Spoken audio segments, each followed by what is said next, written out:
It has been said that many have been plagued by ancient demonic forces.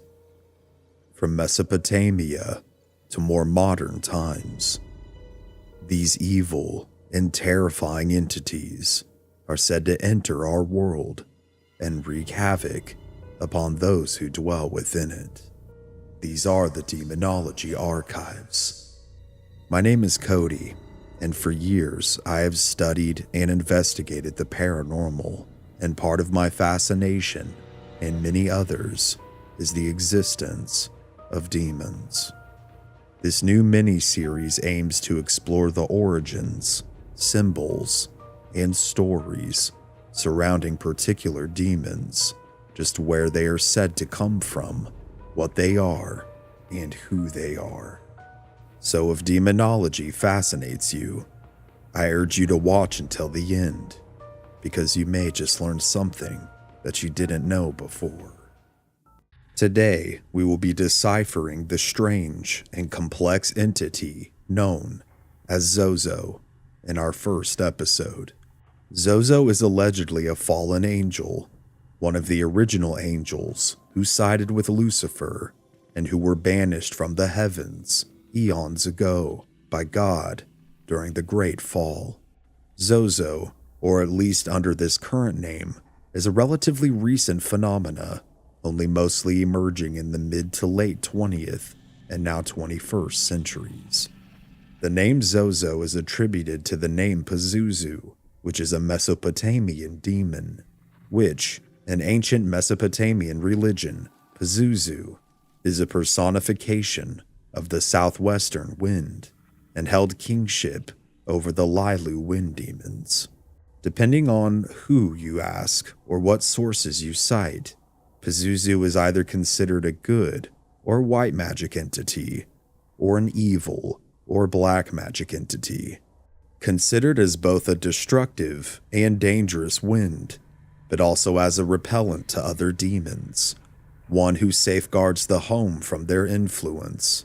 In particular, he protects pregnant women and mothers, whom he could defend from the machinations of the demoness Lamashtu, his rival. He is invoked in ritual, and representations of him are used as defense charms. It is known as firstly a demon of the home, a domestic spirit, then secondly as the wandering wind demon, traversing the mountains, seeking to destroy the innocent. The main representation of the white magic belief is the well-documented use of Pazuzu in Mesopotamia. His inhuman and grotesque form was used to frighten away unwanted guests, as well as prevent his wind demon subjects from entering the home and wreaking havoc, as well as warding off rivals and disease. His role in ritual and magic is documented on inscriptions on the backs of his statues, or in ritual texts, spells, incantations, and special artifacts which were used to gain the favor and protection of the demon. Such artifacts were often placed in and around the home, or worn on the person to achieve the desired effect. When favor was gained with the demon, amulets were typically given and worn by pregnant women to protect their unborn from other evil forces or demonic spirits. Large numbers of Pazuzu heads have been discovered, made from a variety of materials, chiefly terracotta, but also bronze, iron, gold, glass, and bone. These heads often featured holes or loops at the top, allowing them to be worn on necklaces. Occasionally, the heads would be attached to cylinder seals or worn as brooches as well. Some of these heads have been found in various graves. The current name of Zozo is often attributed to the Romanized naming of the ancient Mesopotamian demon Pazuzu. Zozo was named and believed to have been the main demon that possessed Roland Doe, or later revealed to be a boy at that time, named Ronald Edwin Hunkler, who was born June the 1st of 1935 and passed away May 10th of 2020. Ronald had accessed or opened a door to the other side using a Ouija board, the most common tool associated with conjuring this demon and many others, which we'll explore later on. The name Zozo was changed to Pazuzu, and along with the possession were written about in a book called The Exorcist, which was inspired by the Ronald Hunkler case by now famous author William Peter Blatty. The book was later adapted to the infamous and also arguably cursed film of The Exorcist, which was released in 1973. The name Zozo is also mentioned in the French demonic encyclopedia as one of the demons who's responsible for diabolical possession and corruption. Within the book, it tells of a case dating back to 1816 where a girl was possessed, and Zozo, as well as several other demons, are mentioned to have been present. Although with loose associations with older deities, Zozo's notoriety, as previously mentioned, is relatively recent. The first widely publicized mention of Zozo, or the one that most people are aware of, appeared in a 2009 online forum post by a man named Darren Evans, who detailed him and his family's terrifying encounters with the entity following Ouija board sessions, and that these encounters persisted for years. Since then, numerous individuals have reported similar experiences, claiming that Zozo communicates through the board, often spelling out its name in a repetitive and ominous manner. The etymology of the name Zozo is unclear, with some suggesting that it might be a corrupted or disguised form of other demonic names. However, its consistent appearance in spirit board sessions have cemented its identity as a distinct and malevolent entity. Besides the name Zozo, it also has appeared under other names, such as Zoso, Zaza, Zuzu, Mama, and Abacus.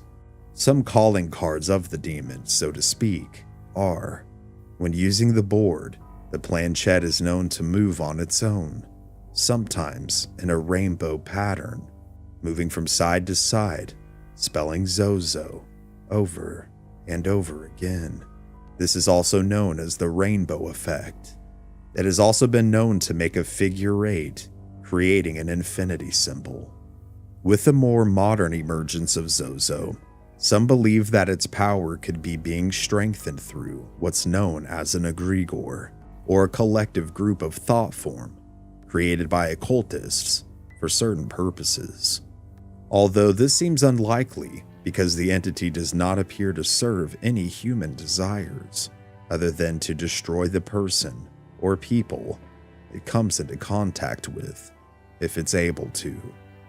Egregores are typically formed to bring control over a deity for the person or group's intentions. Perhaps instead of an egregore, there is a cult worshipping Zozo, strengthening its reach and power through thought form. And with wider exposure, the more powerful the entity becomes. This is also known as forming a tulpa. A tulpa is a being or thought form that is created through intense concentration and spiritual practice, typically emerging in the form of a human. Though the term is borrowed from Tibetan Buddhism, the idea of a tulpa in modern paranormal lore is slightly different from what is found in Tibetan traditions, being added to modern lore after journalist John Keel mentioned them in his 1975 book, The Mothman Prophecies.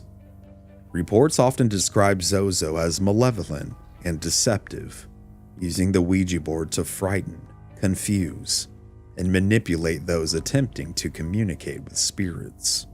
Those who have encountered the entity have been asked by it to chant out or spell phrases or various words in Hebrew or Latin, which has convinced many of the intelligence of the being that they were speaking with. When encountering the demon, one may find shadows appearing on the walls around you or the surrounding environment, if not indoors. almost as if you're seeing past the veil to a dark world that exists just beyond your normal frame of vision. Many users report that their sessions take a dark turn when zozo becomes involved, often leading to feelings of dread, anxiety, and even physical harm. This connection has made zozo a symbol of the potential dangers of spirit communication and the unknown entities that might be encountered through such practices. The Ouija board, however, is not the only way that zozo makes itself known. It also shows itself through other means, such as sudden hypnosis, automatic writing sessions, and electronic voice phenomena, otherwise known as an EVP. When it comes through as an EVP, it may do so masquerading as something positive, like a deceased family member, loved one, or friend. Typically mimicking the voices of the dead is one of its specialities. The entity seems to love watching his victims squirm with confusion, and oftentimes seeming to take pleasure when the gullible human believes its lies.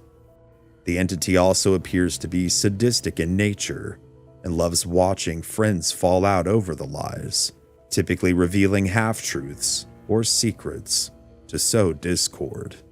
It, or he, is a master deceiver, which is not surprising considering that the devil, or Lucifer, is claimed to be the father of all lies, and Zozo allegedly being one of the original demons who fell alongside him. If you have truly made contact with Zozo, do your best not to panic. It feeds off of fear.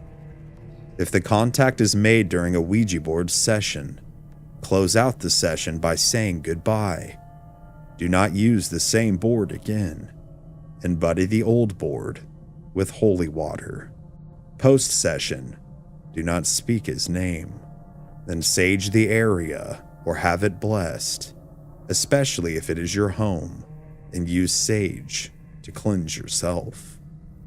To avoid Zozo, set boundaries for the ghosts or any spirits before you start a Ouija board session. Also, don't taunt him or try to summon him. Zozo can possess you or make you go crazy, causing a potential mental breakdown.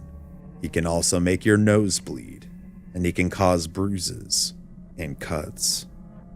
A more recent story I found online was of a young lady named April. She had decided to play with a Ouija board with some friends one night after moving in with her sister. She had dealt with Ouija boards before, but had no negative impact previously. When the group sat down and put their fingers on the planchette, they didn't open the session by saying that they mean no disrespect and letting them know that they had non-believers in the group. They asked if anyone was there, and the planchette moved to yes. Then, when they asked who it was, the planchette spelled out Zozo.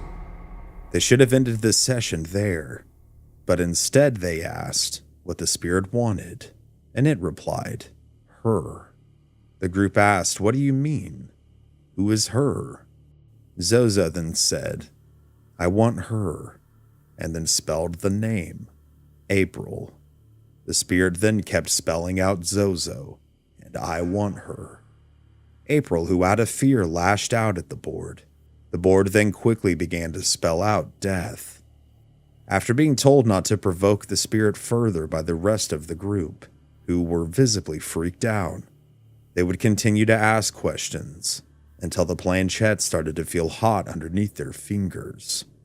The planchette then started to spell out, Mama. One of the friends, who was too scared, refused to play anymore. Then the mood changed.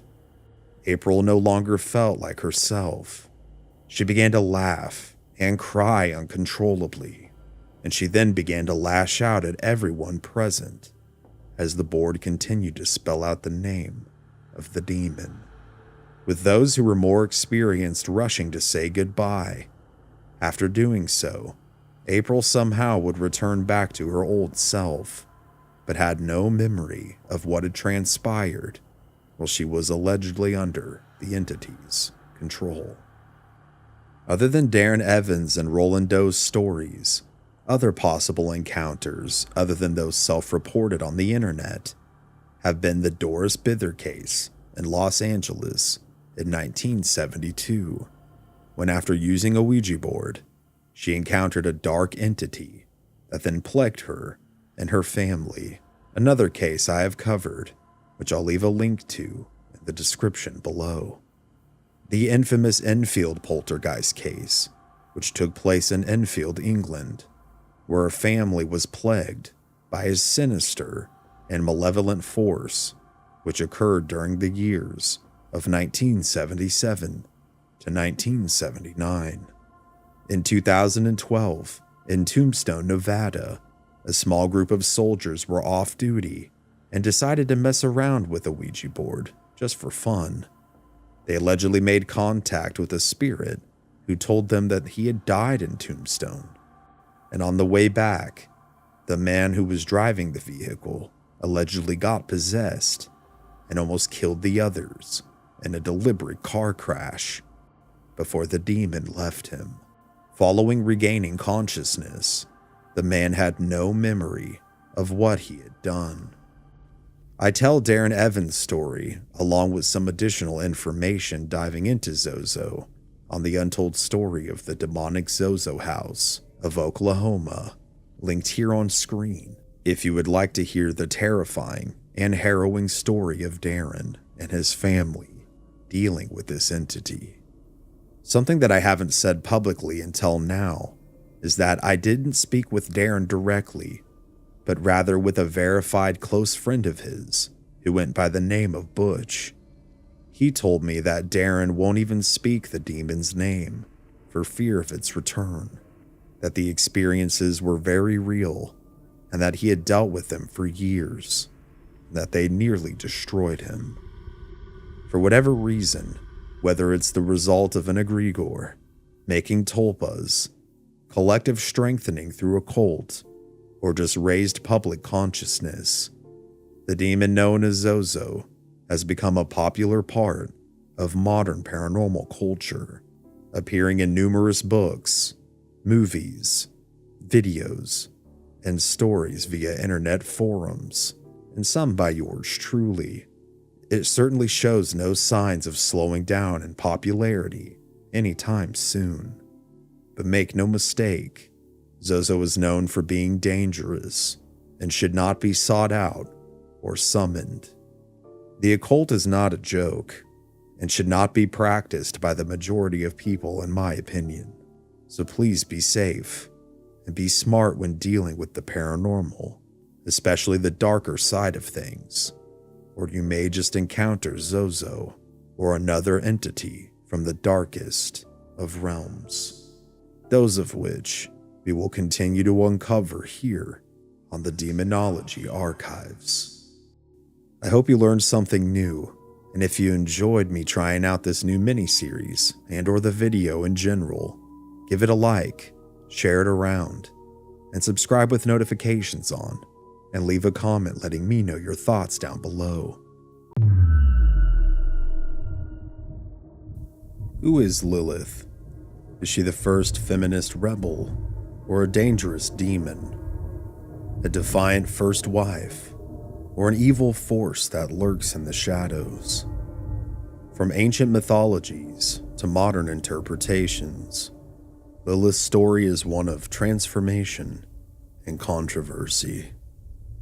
Today we're going to unravel the mystery of Lilith, exploring her origins, her role in religious texts, and her reinvention as a symbol of empowerment. These are the Demonology Archives.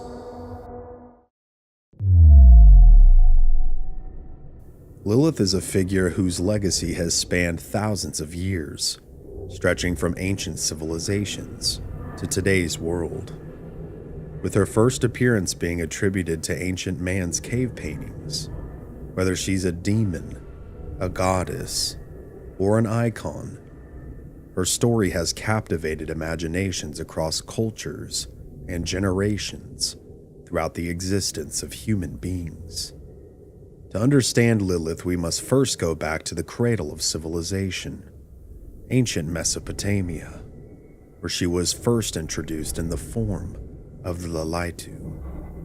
Long before Lilith became a demoness or Adam's first wife, the concept of the lilith was already woven into Mesopotamian belief systems. The word Lilith derives from the Sumerian lilith, meaning wind spirit or night demon.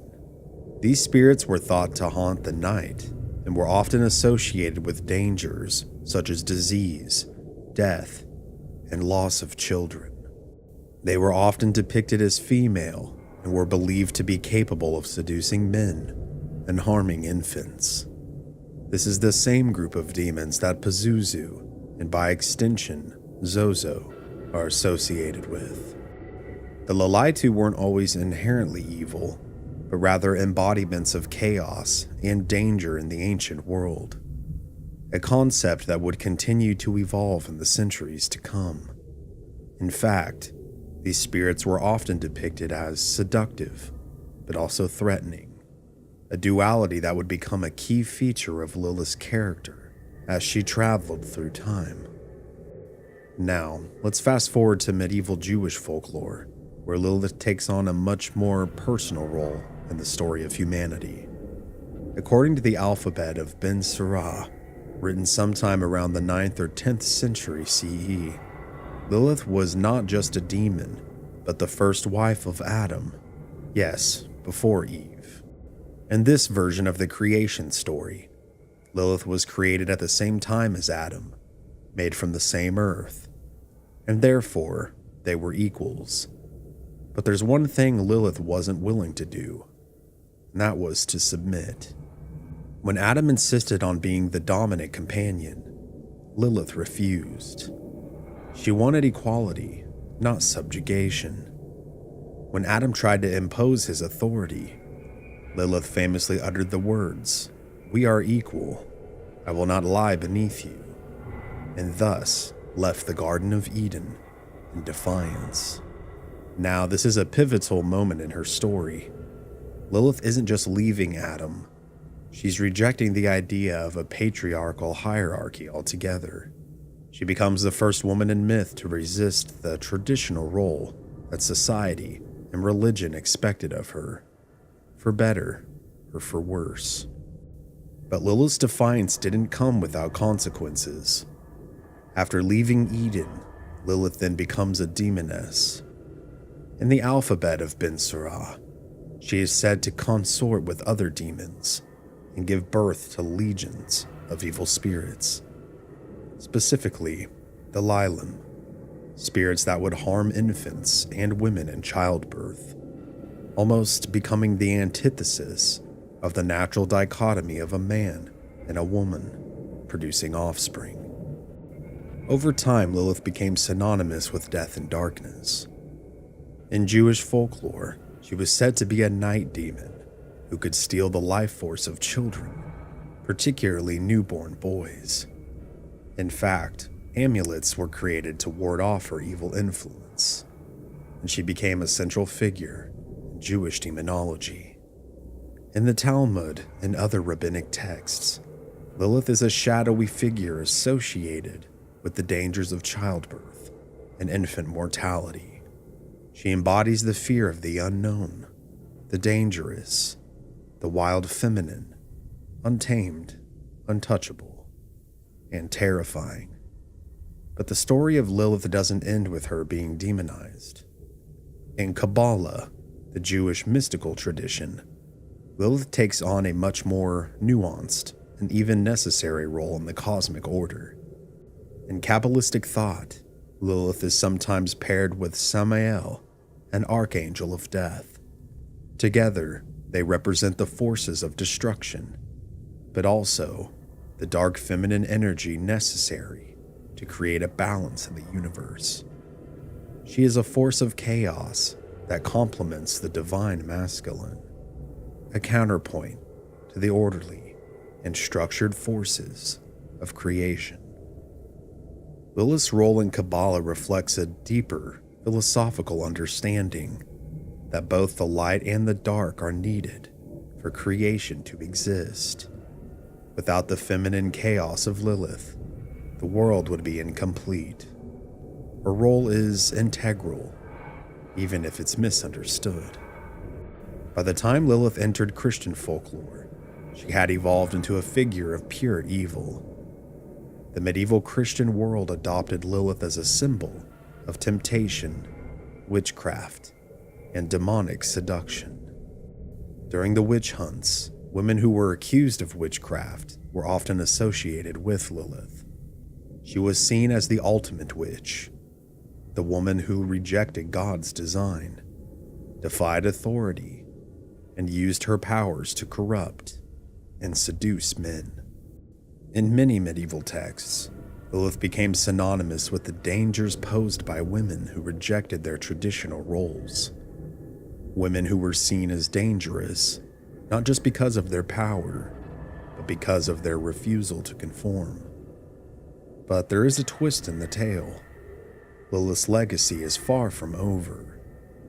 Over the past century, she's been reimagined and reinvented in ways that no one could have predicted. Hundreds of musical artists and feminists have adopted her as a symbol of their beliefs and female independence and power. But even as Lilith has evolved from demoness to feminist icon, we must not forget the power of the myth itself. Myths are fluid. They change over time because they reflect the fears, hopes, and ideals of the societies that create them. In this way, Lilith remains a living myth, constantly shifting and adapting to the world around her. Whether she's feared as a demonic figure in folklore or celebrated as an emblem of female strength, Lilith teaches us something about the malleability of stories.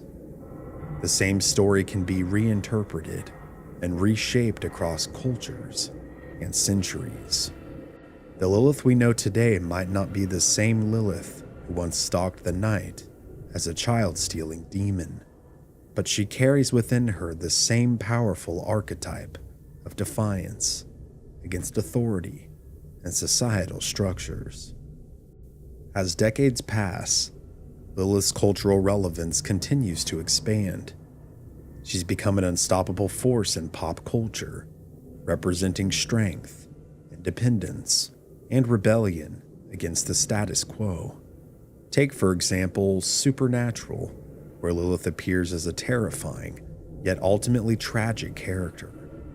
She is portrayed as an ancient, demonically powerful entity who represents the breaking of rules, something that aligns with the Lilith we've come to understand over the centuries, a disruptor of divine order. Or in the TV show Lucifer, where Lilith is hinted at as a character who shaped the narrative of the universe in ways far more profound than most know. In this case, Lilith's character continues to be reimagined as a force of transformation, breaking down barriers of both the mortal and divine realms. She's also made her way into the pages of comic books and into video games, where characters inspired by Lilith stand as strong, independent women who take control of their destiny. Lilith in this sense is reintroduced as a symbol of feminine power, often depicted as a fierce, almost unstoppable force, not bound by the same rules as everyone else. Albeit this, as with anything, is up for interpretation. Artists, writers, and creators of all kinds are tapping into Lilith's mystique, transforming her into a contemporary symbol of rebellion, freedom, and power of female autonomy. And as we move forward in time, she will likely continue to evolve. Lilith is no longer seen as just the rebellious wife who left Adam. Today, she has been embraced by some women who see her as a liberator. Today, women everywhere, from artists to activists, see Lilith as a guide, not a cautionary tale, but rather a roadmap to self-empowerment.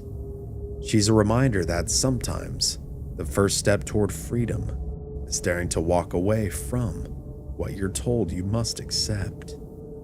Whether this has had a positive impact on society, again, is up for interpretation. Lilith's story doesn't just resonate with feminist movements. Her influence stretches into the occult, where she is often referred to as a goddess or a powerful figure in modern witchcraft.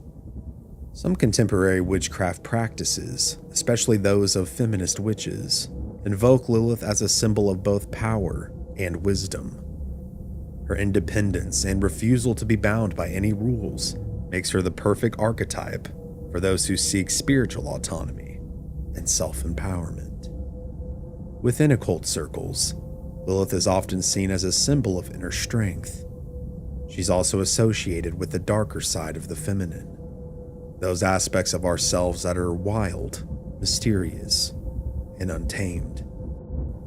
In modern witchcraft, invoking Lilith can be a way to honor one's own capacity for transformation and radical change. But outside of these circles, on the flip side, it could be seen as though one is inviting a spirit to take possession of their body, for better or for worse. Her image is often tied to the moon, the ultimate feminine symbol. Just as the moon has many phases, Lilith too has many sides. Her shadowy, seductive side, and her fiercely independent, untamed side. Both parts of her nature are celebrated by those who understand her true power. But really, ultimately, she embodies chaos, a lack of stability, which again could be interpreted for better or for worse. With her name in ancient text roughly translating to night owl or screech owl, among others, she is also often associated with owls. She, of course, with any occult figure or demon, has her own sigil. And besides these various interpretations, there are no doubt people who invoke or worship this mysterious figure. From ancient Mesopotamian myth to the modern day, Lilith has undergone a remarkable transformation. Once feared as a demon, now revered as some kind of power symbol to some, she has transcended her origins to become a timeless figure whose legacy continues to inspire those who dare to challenge the status quo or stand as a figure in which one must oppose in order to keep the natural order of things. Whether you see her as a demon, a goddess, or an icon, one thing is certain: Lilith's story is far from over. And as long as people keep believing and talking about her, her mythos will continue to live on and evolve. Is she a real entity, a figment of our collective imagination, or ultimately a thought form? These things we may never truly have answers to. But regardless, thanks for joining me on this journey into the myth and legacy of Lilith. Don't forget to like, subscribe, and share your thoughts in the comments, and let me know how you see Lilith. Is she a villain, a hero, or something else entirely different? I'm always interested in your thoughts. With that being said, please check out some of my other episodes, both of the Demonology Archives miniseries, and my longer form content covering the mysterious and the paranormal. And I'll see you yet again very soon. This has been Cody here at Mystery Archives. Make sure to stay safe out there, especially from the entities that lurk in the night. And take care.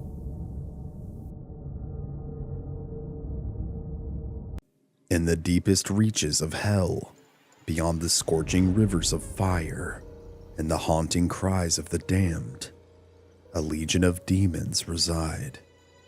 These beings, fierce and ancient, are organized into a hierarchy, with the most terrifying and powerful at the top, the demon princes. Each of these princes embodies one of the 7 deadly sins, ruling over their respective realms with unimaginable power. Among them, Leviathan stands out as one of the most enigmatic and fearsome. He is the prince of envy, the gatekeeper of hell, and a creature of immense mystery and terror, whose very essence embodies the insidious, consuming force of envy. These are the Demonology archives.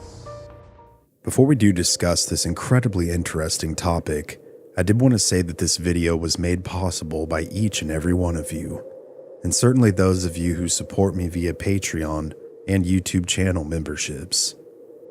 If you would like to support me, check the links in the description below.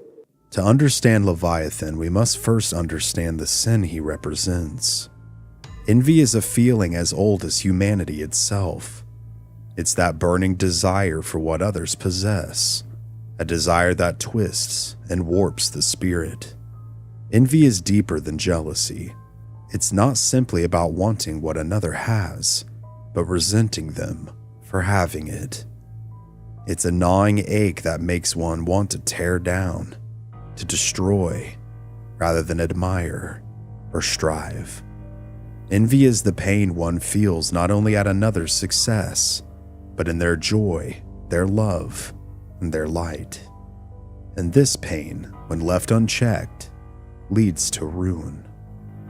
Leviathan's tale is one of both legend and darkness. His origins can be traced back to the Bible itself, where he appears as a monstrous sea serpent. But over time, his story has taken on new dimensions. In the Hebrew Bible, Leviathan is mentioned in several books, including Psalms, Job, and Isaiah.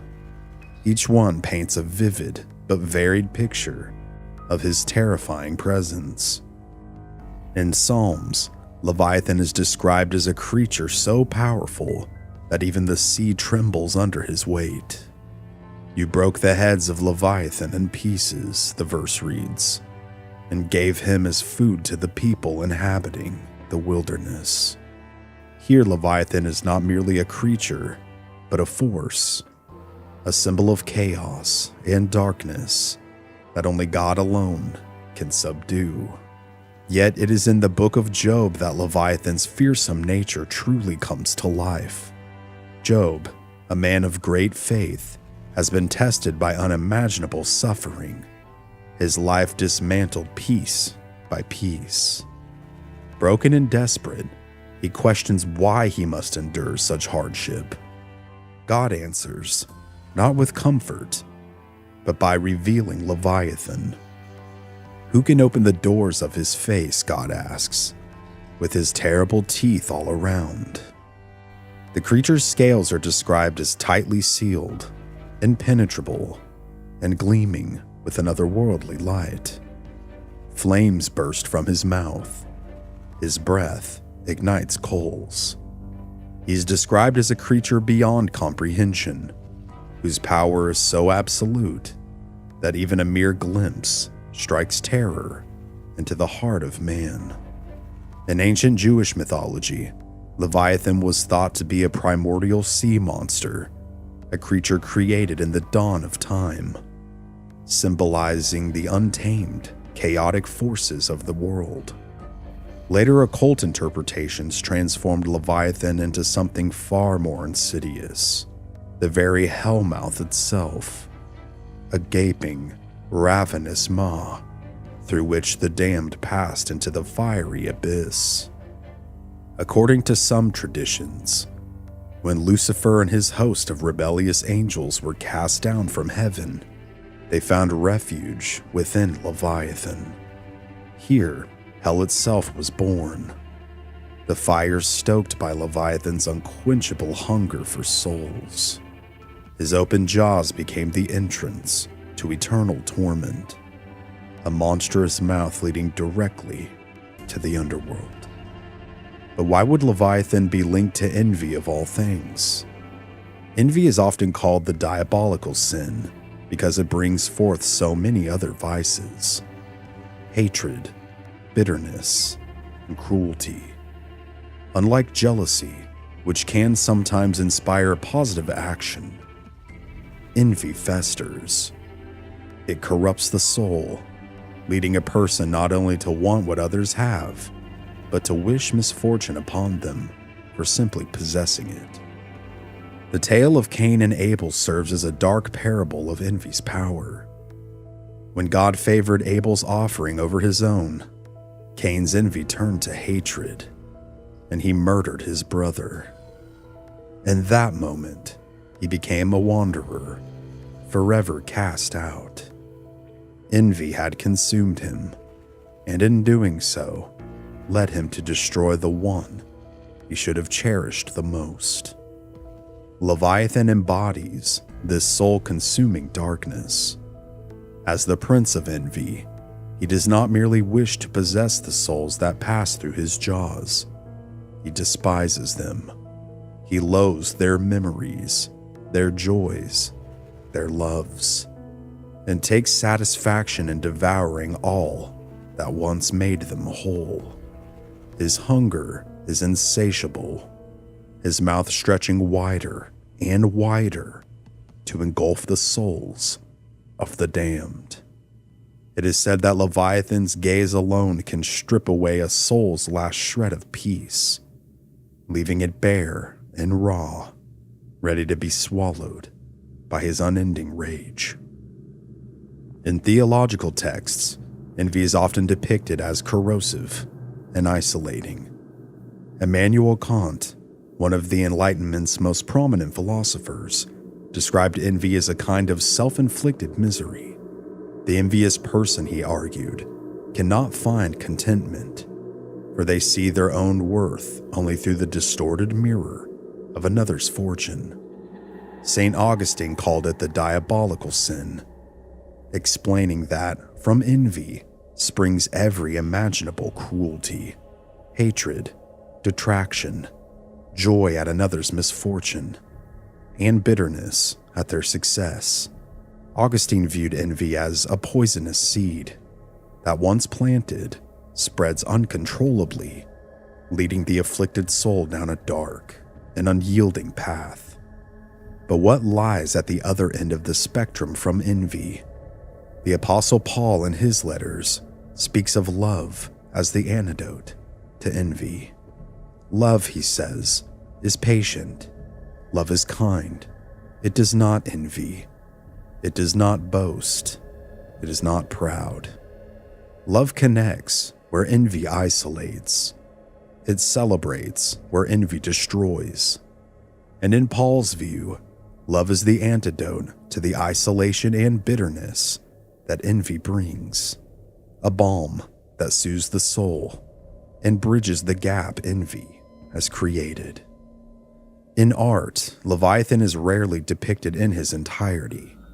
Painters and illustrators portray him as a colossal, partially seen beast, his vast body twisting and coiling, disappearing into shadows and waves. His head, often depicted with features akin to a lion or a dragon, devours the condemned in a frenzy, his eyes glowing with hatred. Some artists show him as a serpent encircling the earth, others as a gaping mouth through which the damned tumble into their oblivion. His body forms the vast fiery caverns of hell, his insides seething with unquenchable flames, burning hotter and fiercer than any fire on earth. In occult symbolism and worship, Leviathan's symbol is the Leviathan cross, sometimes referred to as the cross of Satan or Satan's cross. Depicted on the bottom is an infinity sign, and above is a double cross. The double cross symbolizes protection and balance between persons. The infinity sign underlines the constant and infinite nature and most likely symbolizes the eternal universe. This may have been used by Anton LaVey in the Satanic Bible as a mockery of the cross, to show that humans are their own centrum of balance and truth. This is what the ideology of Anton LaVey and the followers of the Church of Satan believe, and this is what this symbol represents in this association. An upside-down crucifix is not a symbol typically embraced by Satanists. It is instead seen as the cross of St. Peter, or the Petrine cross, since according to the origin of Alexandria, Simon Peter was crucified upside down.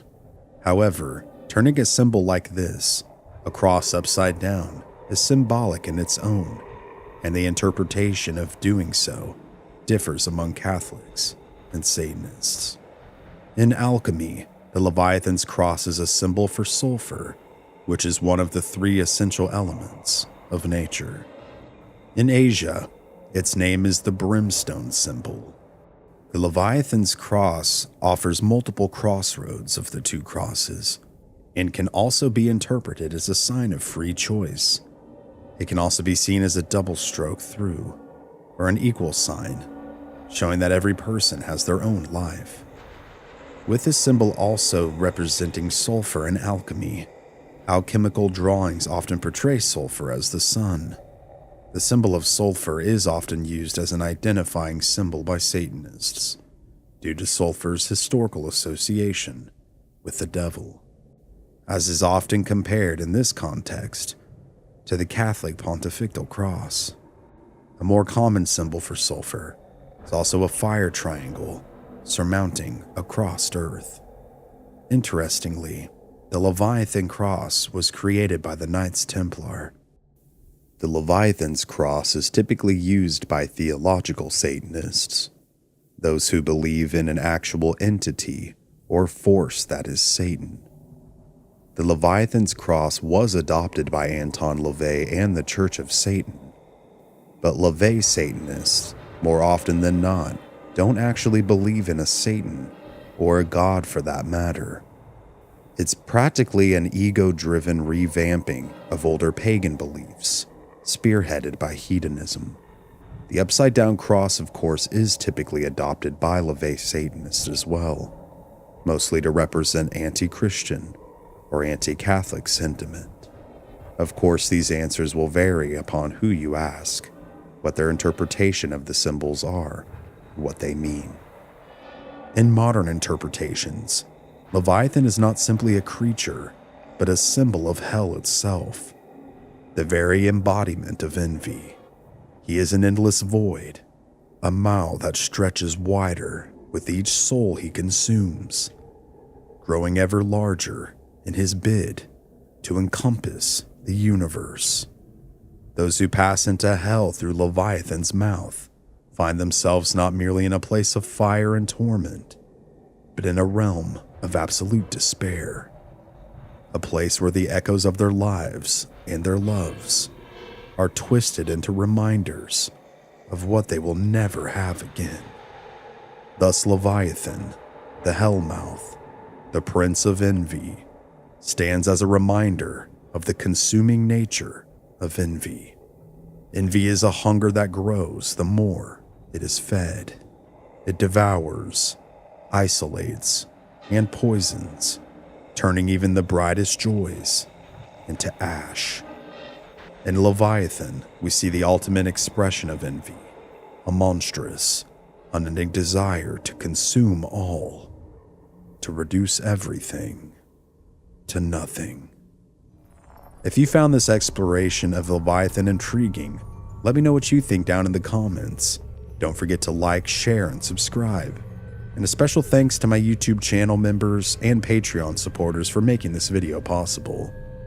If you'd like to support the channel, check out the official store and join the Discord, links down below. And until next time, this has been Cody here at Mystery Archives. Remember to stay safe out there, especially from demons and envy. And take care. I'll see you next time. Jerusalem, 701 BCE. They said the flies were the first to arrive. Thousands of them, black, frenzied, and humming with unnatural hunger.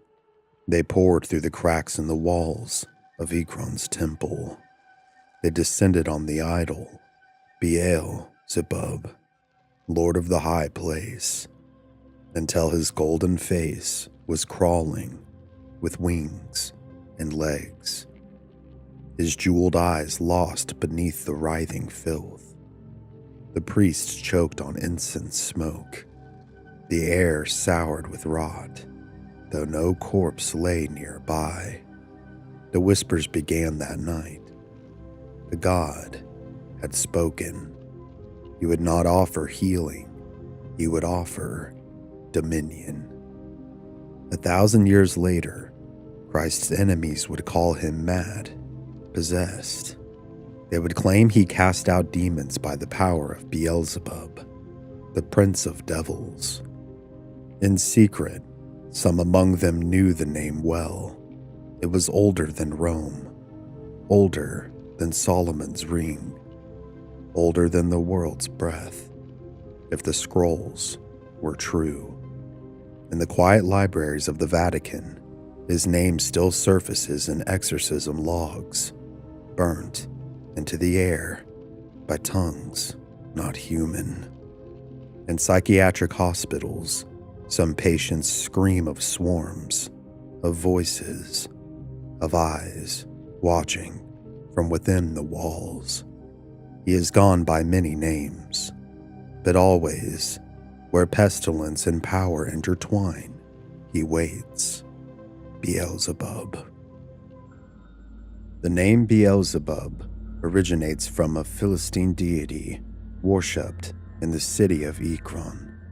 In the Hebrew Bible, this deity is called Beelzebub, meaning Lord of the Flies, or Lord of Flies, likely a mocking alteration by Israeli writers. According to 2 Kings chapter 1, 2, and 3, King Ahaziah of Israel attempted to consult Beelzebub's oracle after an injury, an act condemned by the prophet Elijah. The Lord of the Flies title may reflect a patron god invoked to drive away pestilent flies. Some scholars suggest the original name might have been Beelzebul, or Lord of the High Abode, later altered to Beelzebub, meaning, again, Lord of the Flies, or dung. In any case, the Old Testament presents Beelzebub as a foreign idol, mentioned only in the Ekron episode, and nowhere else in canonical Jewish scripture. By the time of the Second Temple period, Jewish demonology had begun associating the Ekronite Beelzebub with an evil spirit. The Testament of Solomon portrays Beelzebub as the prince of demons. In this legend, King Solomon, using a magical ring, subdues Beelzebub through his subordinate demon, Orneus. Beelzebub boasts to Solomon that he was formerly the highest-ranking angel in heaven before his fall, and once under Solomon's control, all of the demons came under the king's command. This reflects an early extra-canonical evolution of Beelzebub's character from a local god to a fallen angel of prime rank.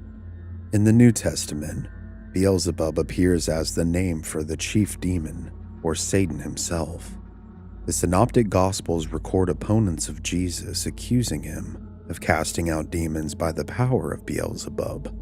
Jesus, in response, equates Beelzebub with Satan, reasoning that if Satan were casting out his own demons, his kingdom would not stand. By this period, the term Beelzebub clearly had evolved into a recognized epithet, the devil, or a high demon, in Jewish popular belief. Notably, the name does not appear in any other contemporaneous Jewish literature. The Dead Sea Scrolls uses Belial for the devil, for example, indicating it was a known folkloric term rather than a formal theological one. Early Christians continued this understanding. Some church fathers identified Beelzebub as the leader of the demonic hosts defeated by Christ.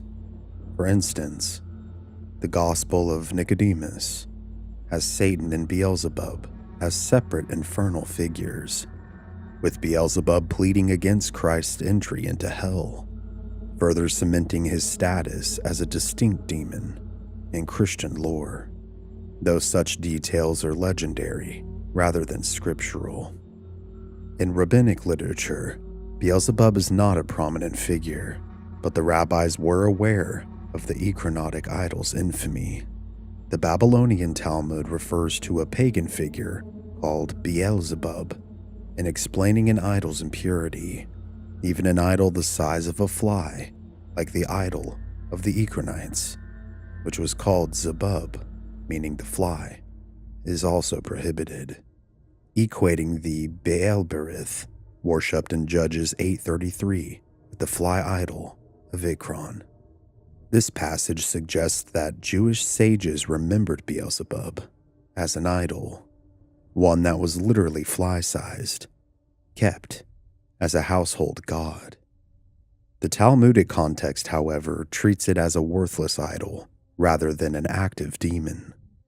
In Jewish folklore, flies came to symbolize demonic presence or the evil impulse, saying that the evil spirit lies like a fly at the doors of the human heart. Thus, while Beelzebub as a named demon is absent in normative Jewish theology, the concept of a loathsome lord of the flies lived on as a metaphor for impurity and satanic influence.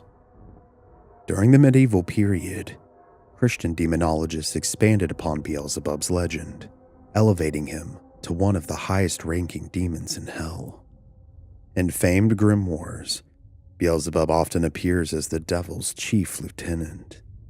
For example, the Grand Grimoire, from approximately the 17th to the 18th century, lists 3 infernal rulers: Lucifer, Beelzebuth, and Astaroth, with Beelzebuth titled Prince under Emperor Lucifer. Similarly, the 1863 Dictionnaire Infernal describes Beelzebuth as the Prince of Demons, the first in power and crime after Satan, whose name means Lord of the Flies. Over time, Beelzebub's portrayal shifted from a pestilent fly spirit to towering demon of regal status. Nevertheless, traces of his verminous origin persisted in art and description.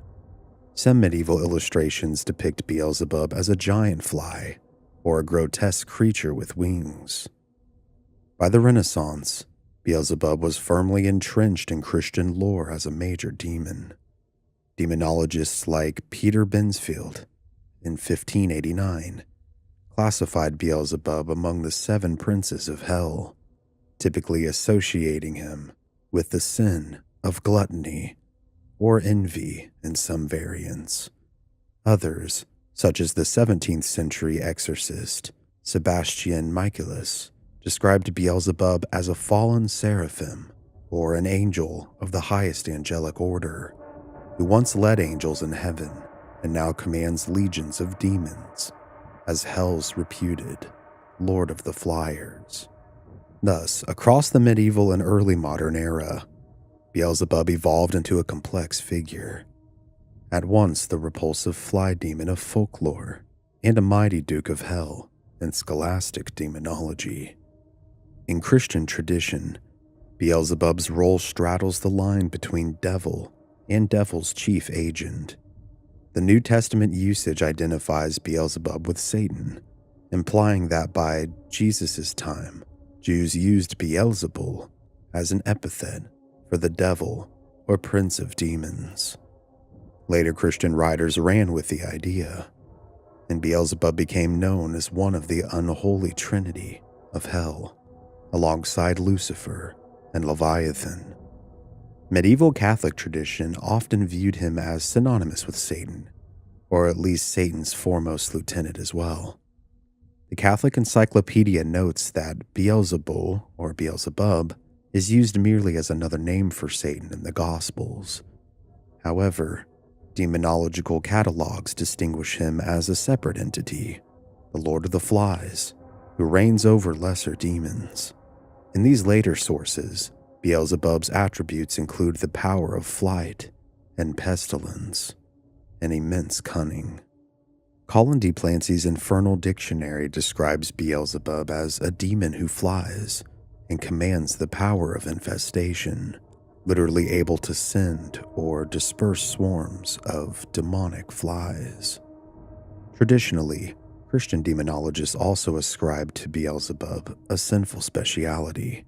By one common classification, he is the demon of gluttony, irresistibly tempting humans to overindulge.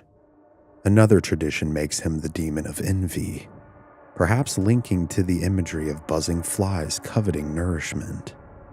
In either case, Beelzebub's role in Christian thought is as a corrupter and oppressor of mankind, a powerful tempter who, though subordinate to Lucifer, is exceptionally dangerous. Some exorcists have historically feared Beelzebub above others. He was reputed in one legend to be the only demon Lucifer himself feared to confront.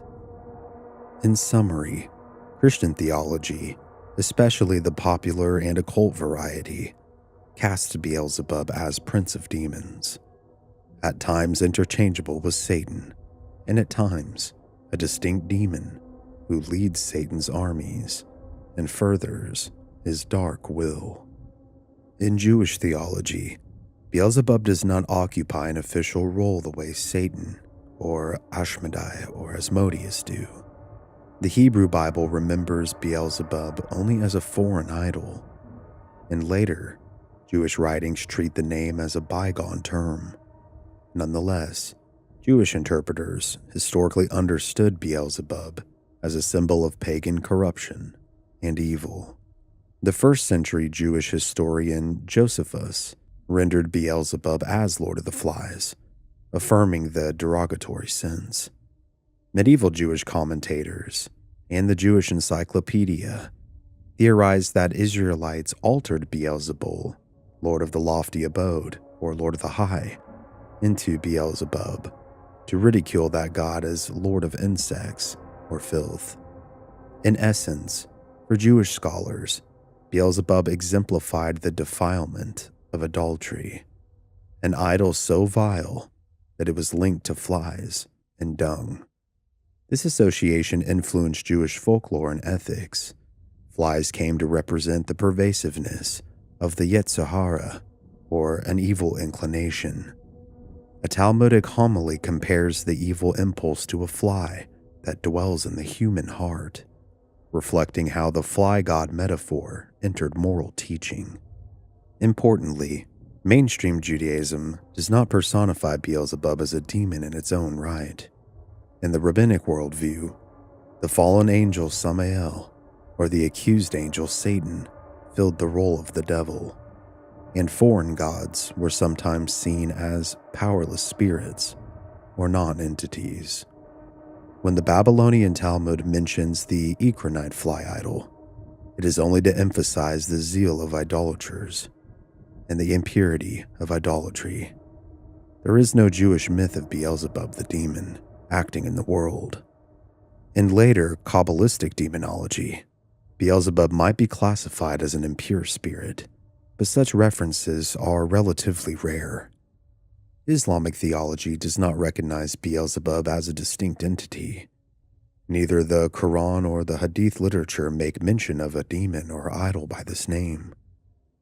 The Quran does refer to an idol called Baal in condemning the idol worship of ancient peoples, but this is a general reference to the Canaanite god Baal, not specifically Beelzebub.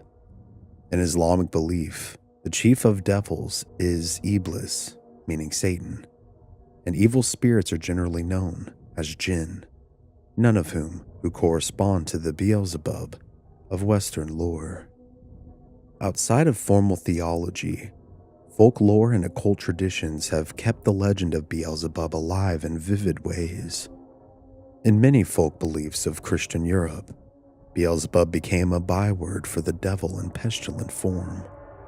Peasants would invoke Beelzebub to curse a troublesome swarm of flies, or to blame an unusually pestilent summer on demonic influence. In German folklore, for example, the devil sometimes appears as a fly, a motif directly tied to the name Lord of the Flies. People took literally the notion that Beelzebub could send flies. One medieval tale claims that an infestation of flies in a church was due to Beelzebub's presence, and only by fumigating with holy incense could the flies, or demons, be driven out.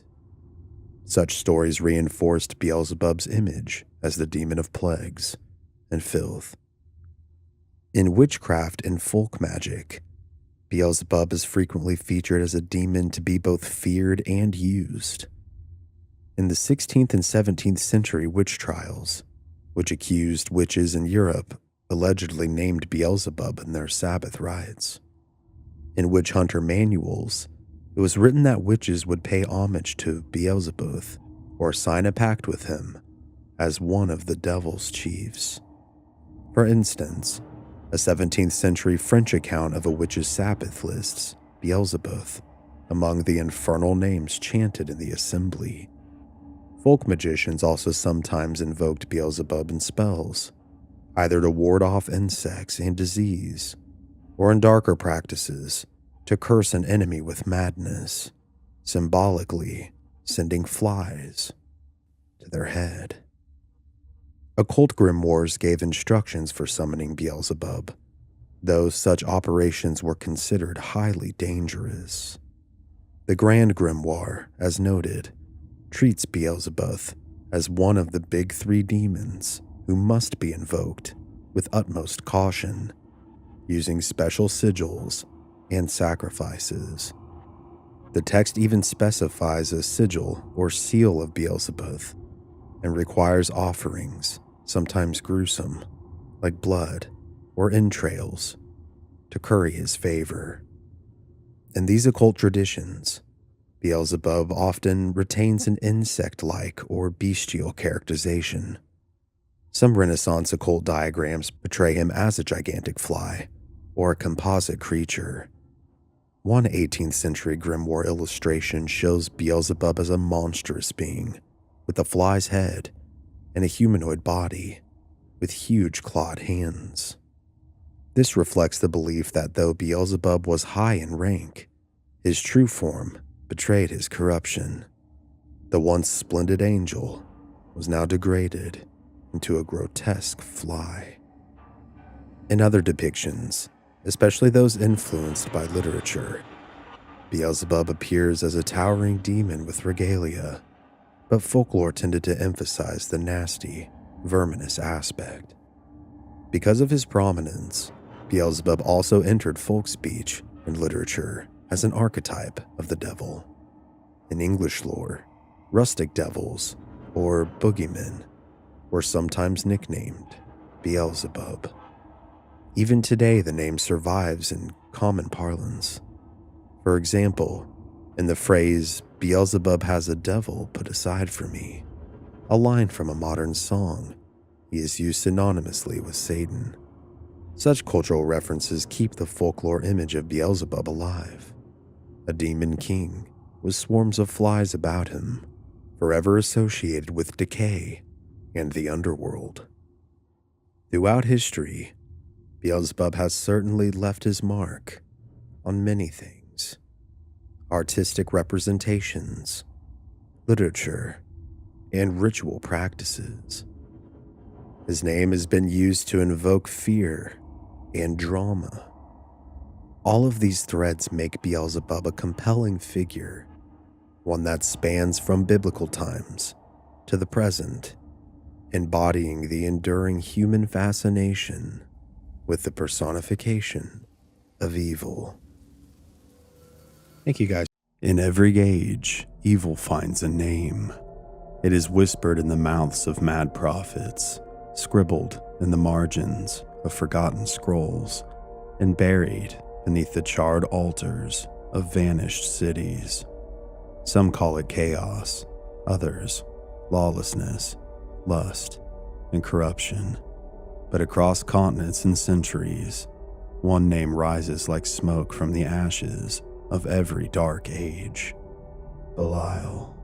Before the fall of man was written in ink, Before the first temple bled in fire, there was Belial, the one without a master. To the Hebrew scribes, he was not yet a being, but a condition, worthlessness incarnate, the rot within the human soul. But to the desert mystics, he was a commander of legions, an ancient, black-winged prince of guilt, born from shadow and let loose upon the world by divine design. In time, he would wear many masks. The Roman persecutors knew him as the whisper behind tyrants' eyes.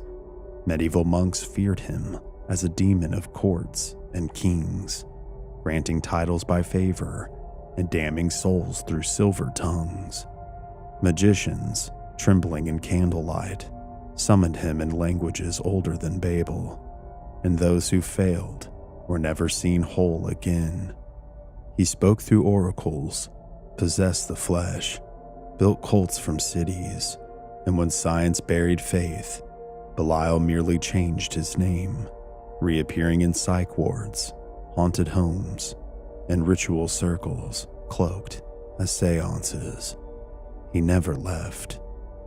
This is his story, not as a symbol, not as a myth, but as a presence that has coiled itself around the rise and ruin of human civilization, from the dry bones of ancient Israel to the trembling breath of a girl in the 1970s, from the black ink of grimoires to the blood-slick floors of exorcisms. Belial has remained unchanged, seductive, brilliant, and utterly merciless. This is not a parable, nor an allegory, but history written in fear, and the Prince of Lawlessness is still watching. Belial's name originates from a Hebrew term, Belial, meaning worthlessness or lawlessness, often used in the Hebrew Bible to label wicked or ungodly people. Phrases like sons of Belial appear throughout the Old Testament to denote corrupt, idolatrous, or immoral individuals, rather than a specific entity. For example, the Book of Judges refers to lawless men as sons of Belial, and in 1 Samuel, Eli's corrupt sons are called sons of Belial, usually translated as wicked men. In these early usages, Belial is not a distinct demon, but a personification of moral depravity or rebellion. Notably, a few poetic passages use Belial in a quasi-personified way. Psalms 18:4 speaks of the cords of death and the floods of Belial, often rendered torrents of destruction. And Nahum 1:15 declares that Belial, meaning the wicked one or evil personified, will no longer pass through Judah. Such verses hint as Belial as an embodiment of evil or the underworld, setting the stage for later writers to imagine Belial as an actual demonic being. By the Second Temple time period, roughly 3rd century BCE to 1st century CE, Belial had evolved in Jewish thought form as an abstract concept into a literal supernatural adversary, is especially evident in the Dead Sea Scrolls, where Belial is explicitly portrayed as a demonic figure. In the War Scroll, Belial appears to be the leader of the forces of darkness opposing God's faithful. One fragment addresses God about Belial. You made Belial for the pit, angel of enmity, and darkness is his domain. His counsel is to bring about wickedness and guilt. All the spirits of his lot are angels of destruction. Here Belial is depicted as the chief of all evil spirits, the angel of darkness, who commands demons and brings guilt and corruption into the world, essentially casting human history as a cosmic struggle between Belial's sons of darkness and God's sons of light. The Community Rule Scroll even describes humanity as divided into those in the lot of Belial versus those in the lot of God, reflecting a strong dualistic worldview. In these writings, Belial is still called an angel, albeit a fallen, malevolent one. created by God for the purpose of evil, and who will ultimately be condemned to the pit. Early Jewish apocrypha built this idea of Belial as a chief demon. The Damascus document warns of the three nets of Belial: sexual fornication, wealth or greed, and the defilement of the temple, by which Belial ensnares Israel into sin. It foretells an end-time showdown when Belial shall be let loose against Israel before ultimate divine victory. Likewise, the testaments of the 12 patriarchs frequently personify Belial as the source of impurity. In these testaments, the patriarchs exhort their children to follow God's law instead of Belial's influence. One passage prophesies that in the Messianic age, the Messiah will blind Belial and banish the spirits of wickedness. In mainstream Judaism, Belial never became the name of a specific devil in the canonical texts.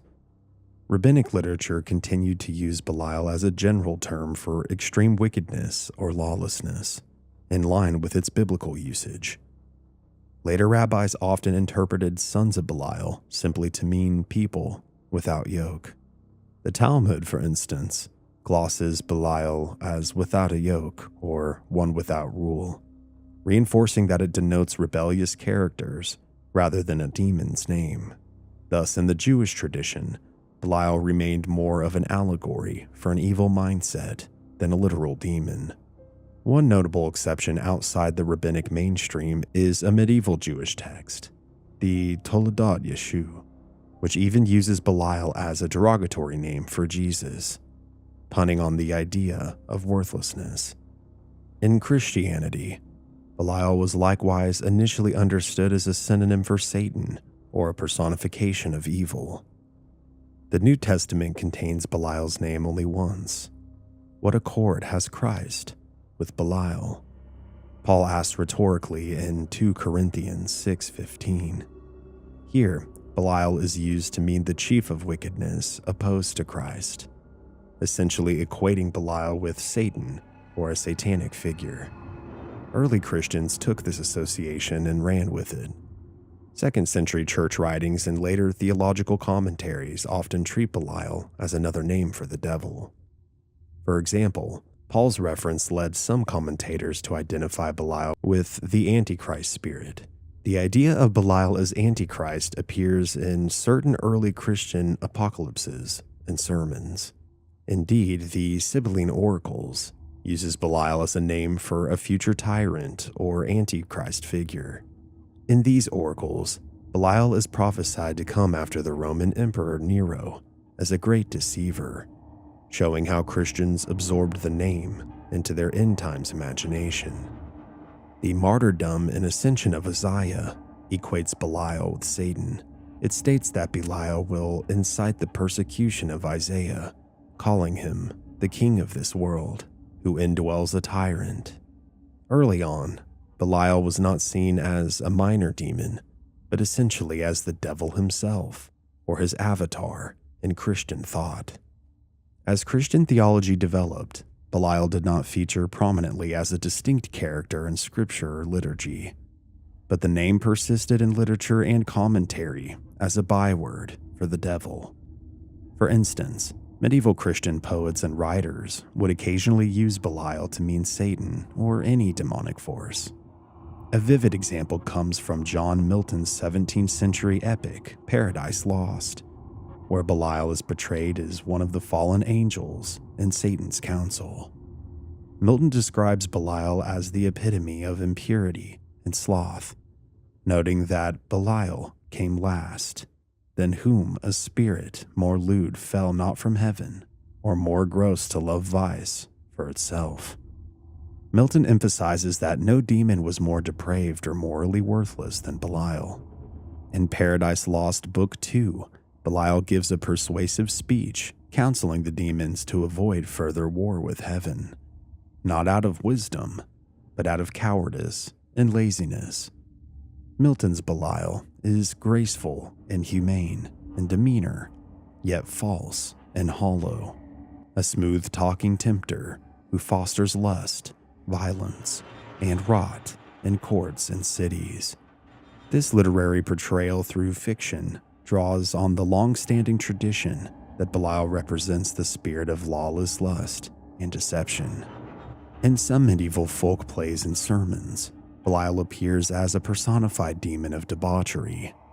An early Latin morality text from 1382, Processus Belial, by Jacobus de Teramo, even imagined a courtroom drama between Belial and Jesus, symbolizing the struggle of evil against good in a legal trial setting. In summary, Christian culture absorbed Belial as another name for the devil or a major demon, synonymous with impurity, rebellion, and ruthlessness. Outside of scripture and theological discourse, Belial took on a rich life in occult and demonological lore. Medieval and Renaissance grimoires elevated Belial to one of the mighty demons of hell. In these texts, Belial is no longer just another name for Satan, but a powerful demon prince in his own right. Early evidence of this comes from the Testament of Solomon, where King Solomon magically compels various demons. Belial appears among the demons summoned. One legend even claims that Belial danced before King Solomon when bound by the king's ring. This reflects the developing idea of Belial as a summoned spirit in magical traditions. By the 16th and 17th centuries, Belial was firmly entrenched in the Solomonic grimoires of Europe. Several, including the Lesser Key of Solomon, both list Belial among the infernal hierarchy. According to these grimoires, King Belial is a high-ranking demon who once belonged to the angelic order of virtues. Belial is said to have led astray many lesser spirits, and he fell among the worthier and wiser angels, implying he was exceptionally prestigious before his fall. After being cast down, Belial became a king of hell, deceitful and malevolent. The grimoires give detailed descriptions of his appearance and abilities. Belial often manifests as a beautiful angel riding in a fiery chariot, speaking with a pleasant voice. Despite his fair appearance, he is treacherous. Demonologists warned that Belial lies incessantly unless constrained by magical rites or divine names. When properly compelled, however, he can impart truthful answers and will grant favors to magicians. In the infernal hierarchy, Belial is typically depicted as ruling over a vast number of legions, over 80 to be exact, composed partially of former virtues and angels. His powers in magic are great, and some of his specialities, according to the grimoires, include distributing high titles and offices, giving favor from important persons, and providing familiars or servant spirits to the magician. However, the grimoires also note that offerings or sacrifices must be presented to Belial to make him speak honestly. Otherwise, he will deceive the conjurer. Magical texts often caution that if Belial is evoked and does not deliver on his promises, he can be punished by recalling the binding chain used by King Solomon, who legendarily imprisoned Belial and other rebel kings in a brass vessel. Indeed, an elaborate legend. Such stories illustrate Belial's craftiness and the lore that grew around his interactions with legendary magicians. Over time, occultists embellished Belial's persona further. The Dictionnaire Infernal describes Belial as one of hell's ambassadors and a demon of unparalleled depravity. Colin de Plancy writes that no demon in hell is more dissolute or crepulous than Belial. He is engrossed in vice for vice's sake, yet outwardly he appears courteous and dignified. This encyclopedia notes that Belial had an infamous reputation for lust and lawlessness. Purportedly, he was adored by the Scythians and had temples in Sodom and other cities of sin. Demonologists of the Renaissance also equated Belial with the demon of arrogance and rebellion. Some traced his name to a supposed meaning as without master, implying that he acknowledges no authority. This meaning was later adopted by satanic and occult groups as well. In the mid-20th century, Anton LaVey's Satanic Bible named Belial as one of the 4 crown princes of hell, representing the element of earth. LaVey emphasizes Belial as the spirit of independence and self-sufficiency, literally without a master, fittingly casting him as a patron of earthly pride and carnal desire. Thus, in the modern occult philosophy, Belial symbolizes the earth, base impulses, and rebellion against authority, often invoked as a source of personal power and autonomy. Across grimoires and centuries of magical lore, Belial's character remains fairly consistent. He is portrayed as a high-ranking, cunning, and corrupt demon who lures with fair promises, but ultimately brings ruin. Ritual magicians have invoked King Belial for everything from political power to sexual favors, reflecting his attributions in lore. Aleister Crowley, in his 1904 edition of Goetia, includes Belial's sigil and notes on his abilities, continuing the tradition of summoning him as a goetic spirit. In summary, the occult tradition sets Belial among the great demons, a fallen angel and deceitful allure, governing dozens of legions, rewarding followers with earthly gifts, yet ever ready to deceive and betray. Belial's fearsome reputation has carried into modern occultism, fiction, and even purported real-world paranormal encounters. Documented demonology cases and exorcisms have occasionally invoked the name of Belial as a possessing or haunting entity. For example, one of the most famous 20th century exorcism cases, that of Anneliese Michel, involved the possessed individual allegedly identifying several indwelling demons by name. Among these was Belial, named alongside Lucifer, Judas, and Nero, as well as others during the exorcism rites, linking this ancient demon much closer than we'd like to the modern day. While skeptics debate the validity of such claims, the case brought Belial's name to public attention as a demon associated with possession phenomena. Modern demonologists and paranormal investigators also report encounters where Belial is identified as the malicious force at work. In one case documented by demonologist John Zaffis, a family haunting in the United States was attributed to a violent demon calling itself Belial. The entity allegedly attacked the household and even displayed preternatural abilities. Zaffis recounted that it was the first case he witnessed where a demon caused a victim to levitate. According to the case reports, the Belial entity was exceptionally hard to exorcise, consistent with lore describing Belial as stubborn and powerful.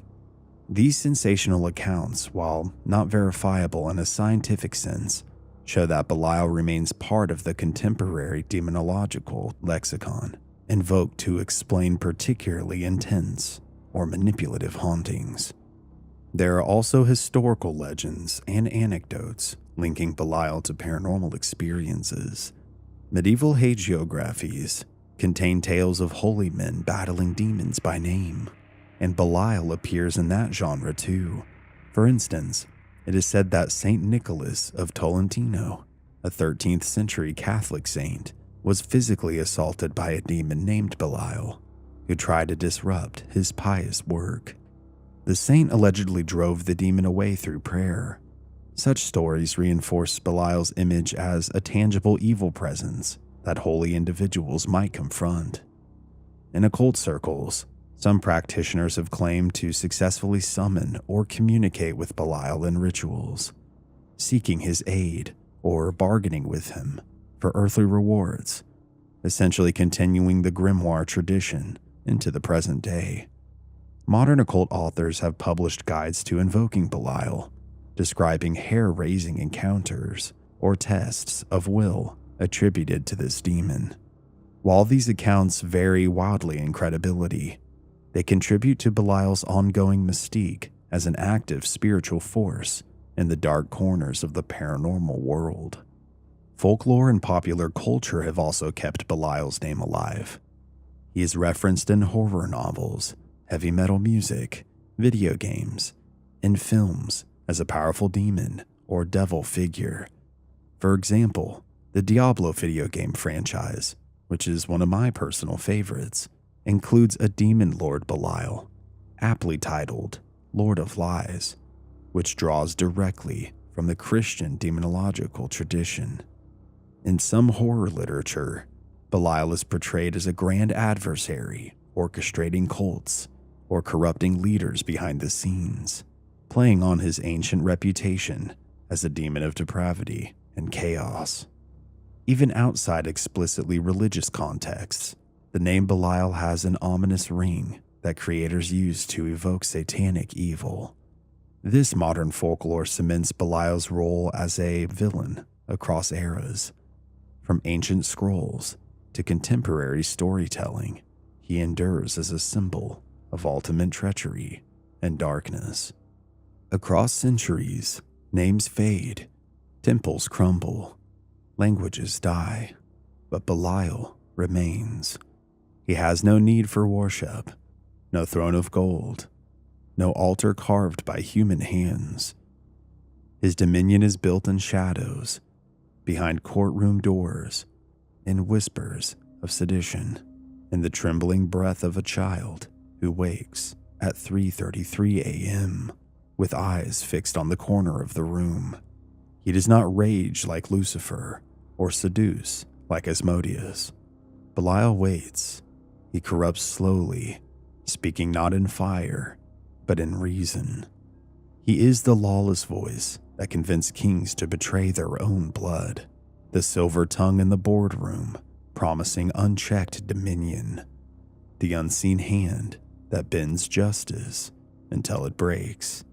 And tonight, somewhere, he is summoned again, not in Latin or Aramaic, but through hunger, power, or desperation. A whisper in a seance, a sigil etched into concrete, a voice in the mind that says, "You need no master, you only need me."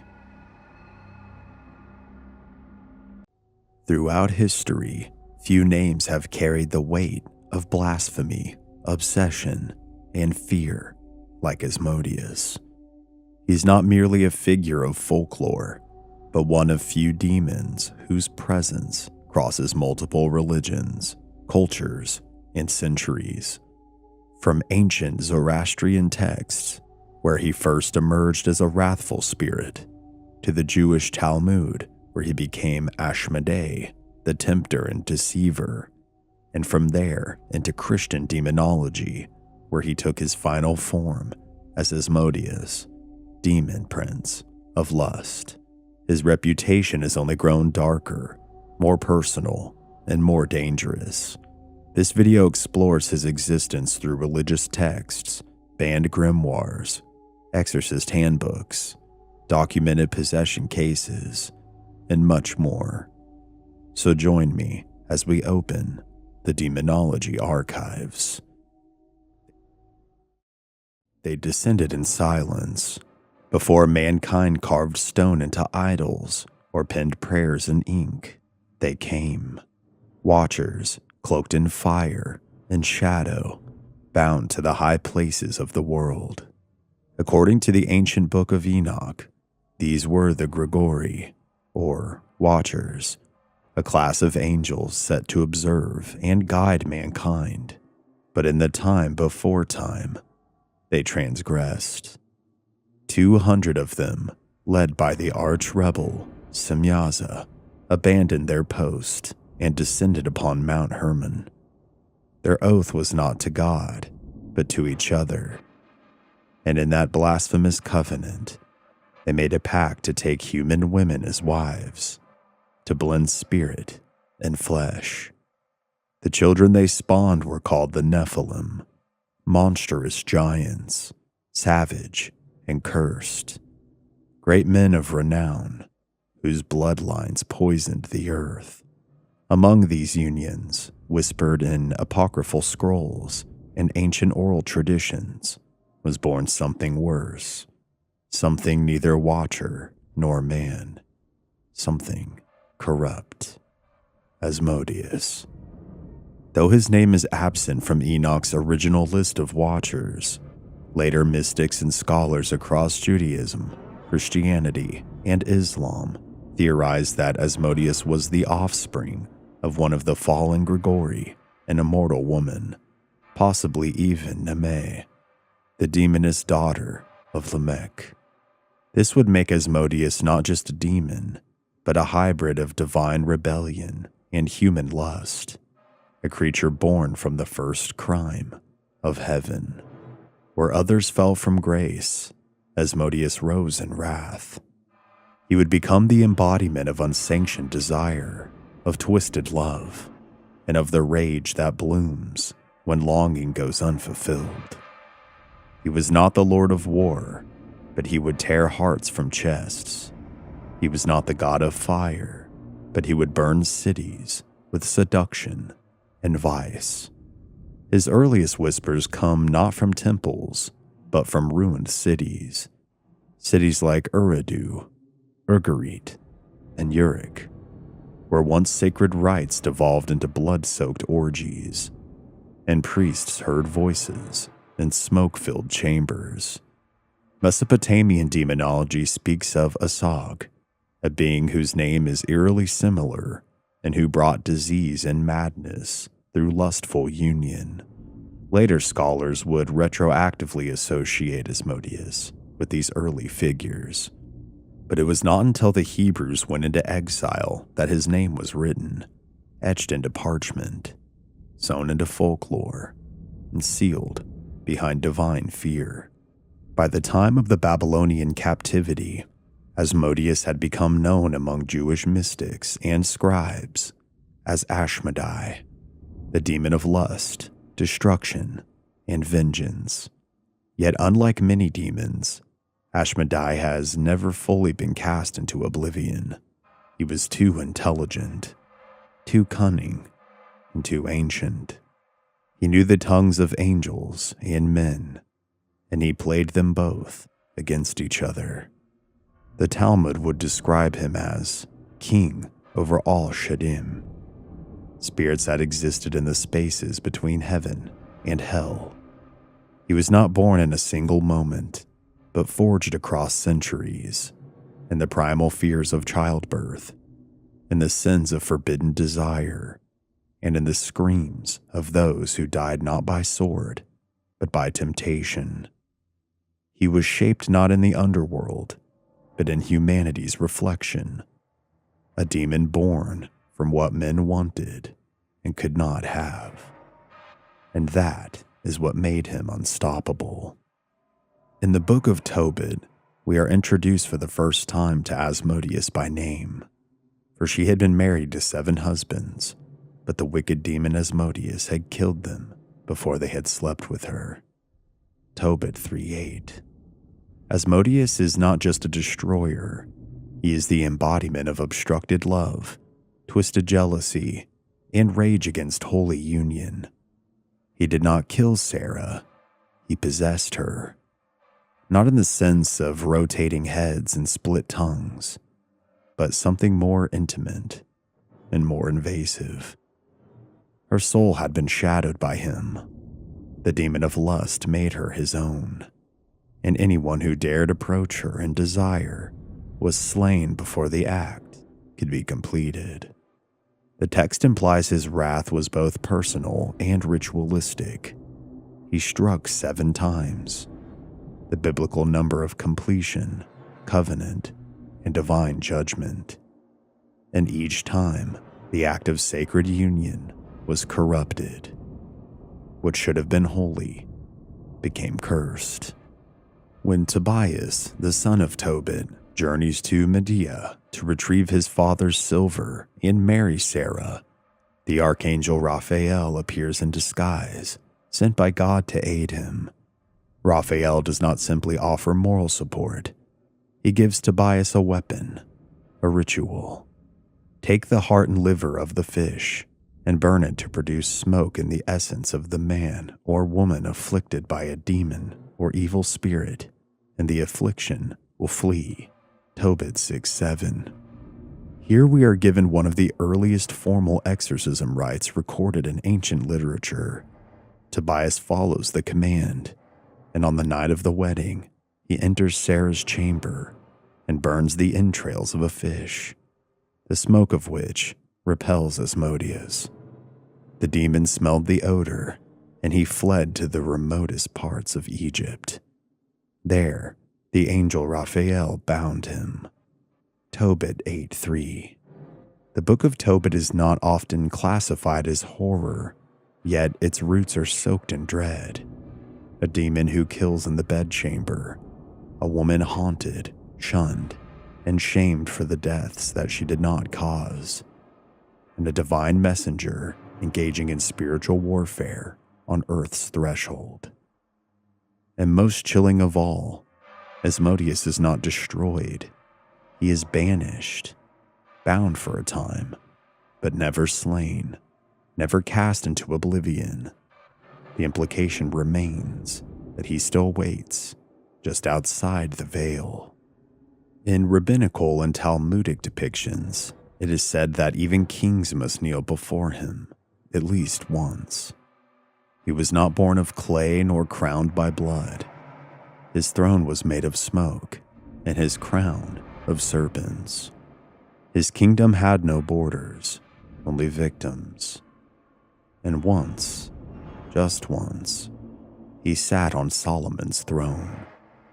In the great sea of Jewish folklore, the figure known as Asmodeus emerges not simply as a demon of lust, but as a being of immense intelligence, pride, and cunning.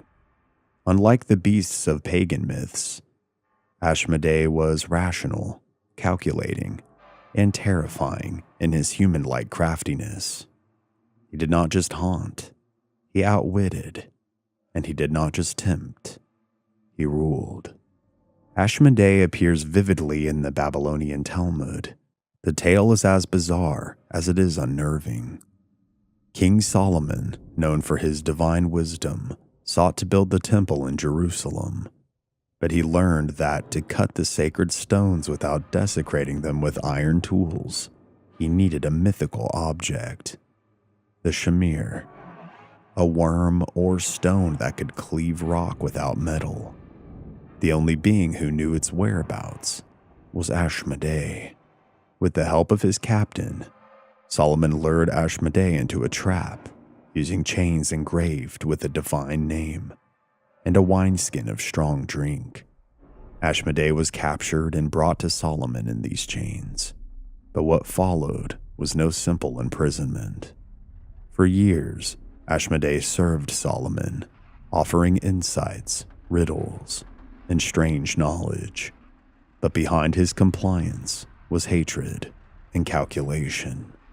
One day, as a show of confidence or divine arrogance, Solomon removed Asmodeus' chains, and the demon struck.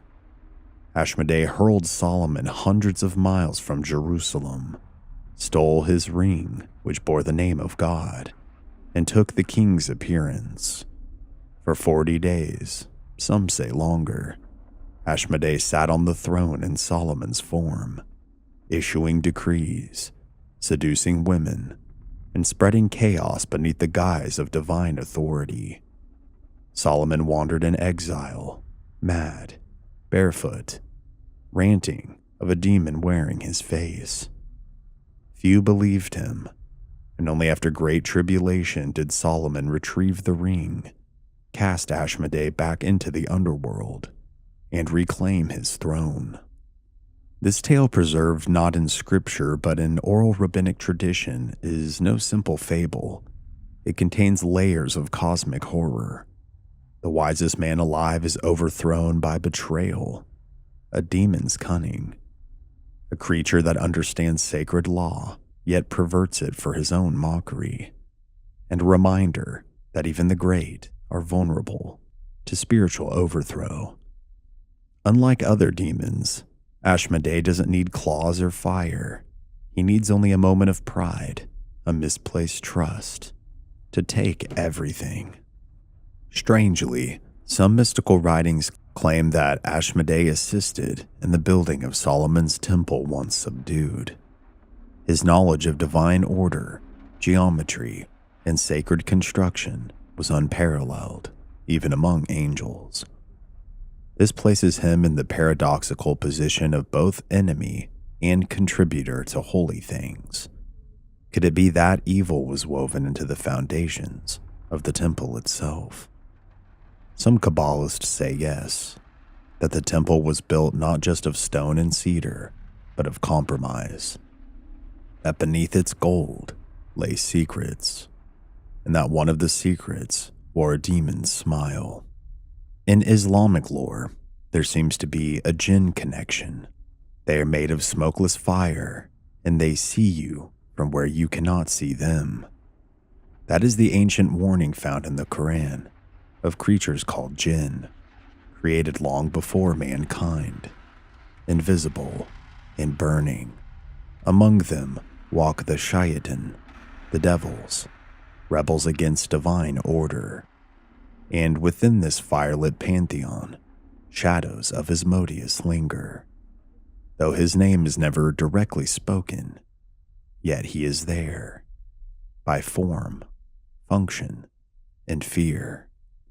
The Quran does not mention Asmodeus directly, nor is there an exact linguistic counterpart, but scholars, particularly in Persian, Syriac, and esoteric Islamic commentary, have speculated that certain jinn in shayatin are avatars of echoes of the same primordial spirit. In Surah al-Baraka 2:102, a chilling account emerges. And they followed that the devils had resided during the reign of Solomon. It was not Solomon who disbelieved, but the devils disbelieved, teaching people magic. The verse continues with the mention of Babel, or Babylon, and Harut and Marut, angels who taught mankind how to summon spirits and manipulate the hidden. This was not divine knowledge, it was forbidden power. The devils spread it among men, whispering corruption and teaching them to separate husband and wife. To those with Christian backgrounds, this line sounds eerily familiar. It mirrors Asmodeus's actions in the Book of Tobit, tearing marriages apart through demonic intervention. Though the Quran does not name him, the spiritual profile matches almost precisely. In Islamic folklore, jinn can be good, evil, or neutral.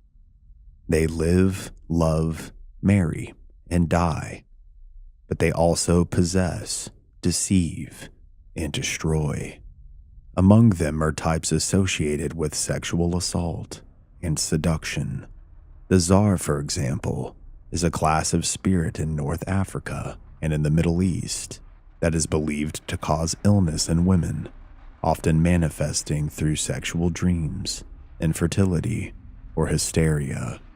Another infamous figure is the Ifrit, a powerful, malevolent class of jinn, often associated with fire, ruin, and rage.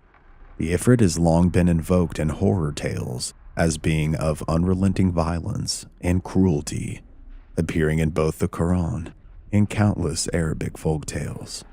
In some apocryphal Persian texts, a demon known as Asmodeus or Eshem emerges.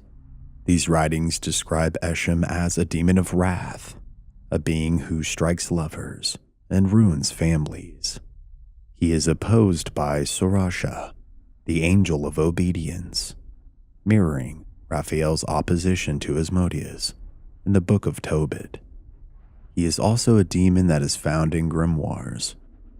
By the time the Middle Ages bled into the Renaissance, Asmodeus had fully emerged from scripture and folklore into Western ceremonial magic. No longer a vague adversary or whispered fear, he became a named and ranked demon of the infernal hierarchy, complete with symbols, powers, and prescribed summoning rites. He had become something far more dangerous, a god for sale.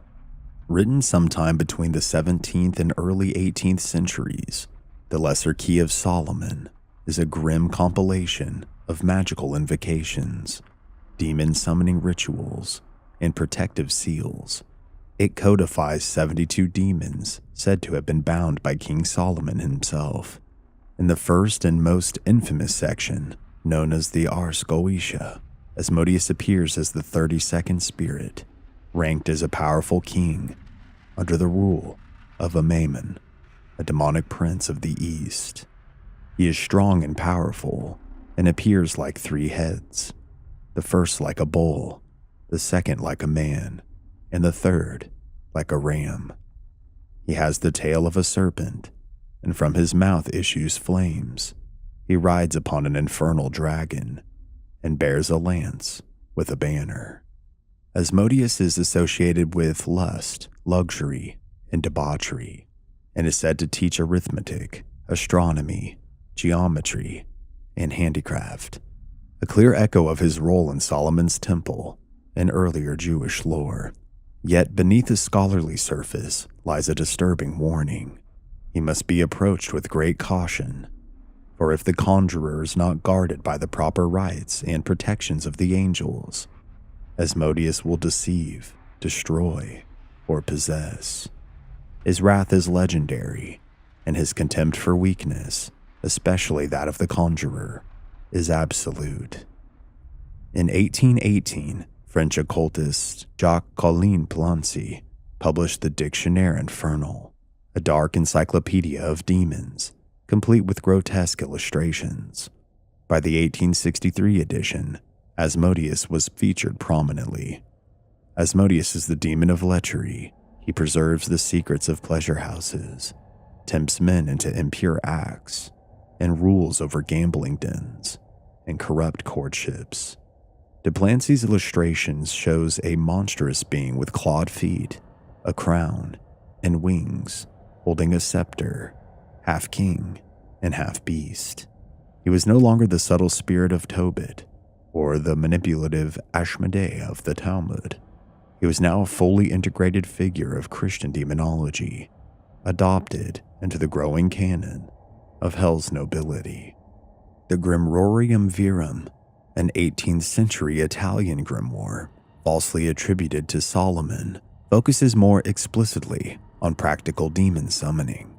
Asmodeus is listed here not just as a name, but as a summonable entity through invocations in Latin, Hebrew, and Greek. In this text, his role is erotic and violent. He grants invisibility during adultery. He can instill uncontrollable desire in any target. These rituals are marked by high risk. Blood, mirrors, and sacrificial fire are commonly required. Should the ritual falter, it warns, Asmodeus may stay, and not as a servant. Asmodeus also appears during the Inquisition and witchcraft confessions. Beginning in the late 15th century and reaching its horrifying peak in the 16th and 17th centuries, the European witch hunts swept across Germany, France, Scotland, and Spain like a plague. Inquisitors under both the church and state extracted testimonies, often under brutal torture, from accused witches, heretics, and apostates.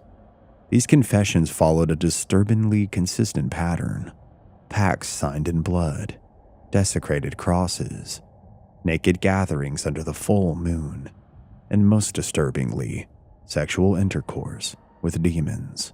The demon named most frequently in cases involving lust, fertility, adultery, and sexual assault was Asmodeus. In 1589, in France, a midwife named Jean Rabelais was accused of causing miscarriages, blighting crops, and leading young men into sexual ruin. Under torture, she confessed to nightly visitations by a black ram-headed demon who mounted her in her sleep. and whispered the tongues of Babel into her ear. She named him Asmodeus. In 1611, in Bamberg, Germany, Brother Klaus, a monk, was charged with breaking his vows of chastity. He claimed in court that he had been seduced by a female demon, but that her master, a crowned beast with a serpent's tail, watched from the shadows and sometimes took her place. His name, Klaus said, was Asmodeus, and he came to test holy men. In both cases, the accused were executed, burned alive, their screams masked by hymns. The infamous Inquisitor's Manual, the Malleus Maleficarum, or the Hammer of Witches, written in 1487, was compiled by Henrik Kramer, played a pivotal role in reshaping how demons were perceived during trials.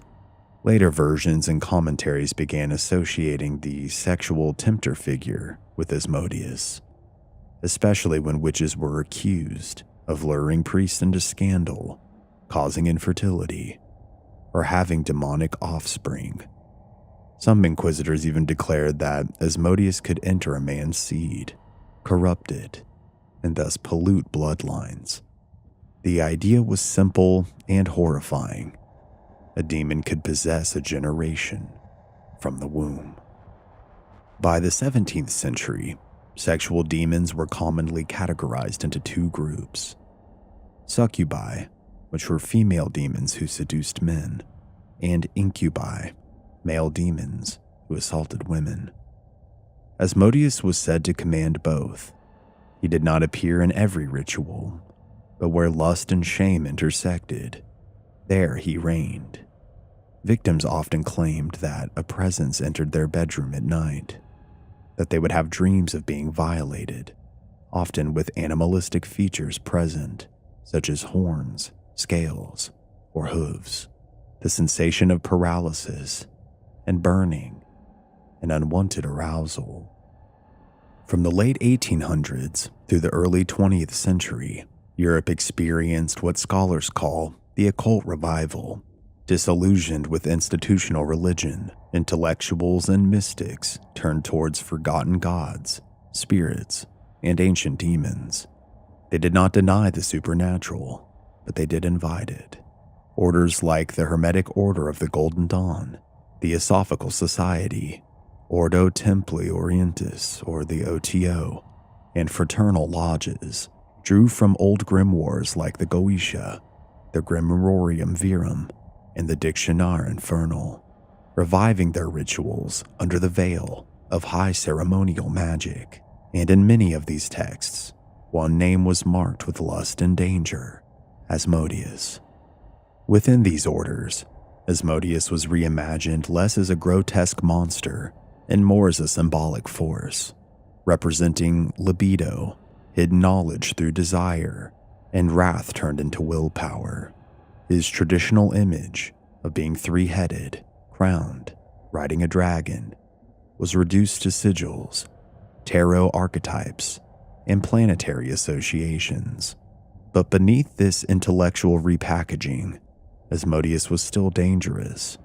His rituals, preserved in grimoire traditions, demanded nudity, sexual acts, bloodletting, or abstinence prior to invocation. For some, these were metaphors. For others, they were literal. Perhaps no occult figure flirted more directly with Asmodeus than Aleister Crowley, the founder of Thelema and self-styled Great Beast 666.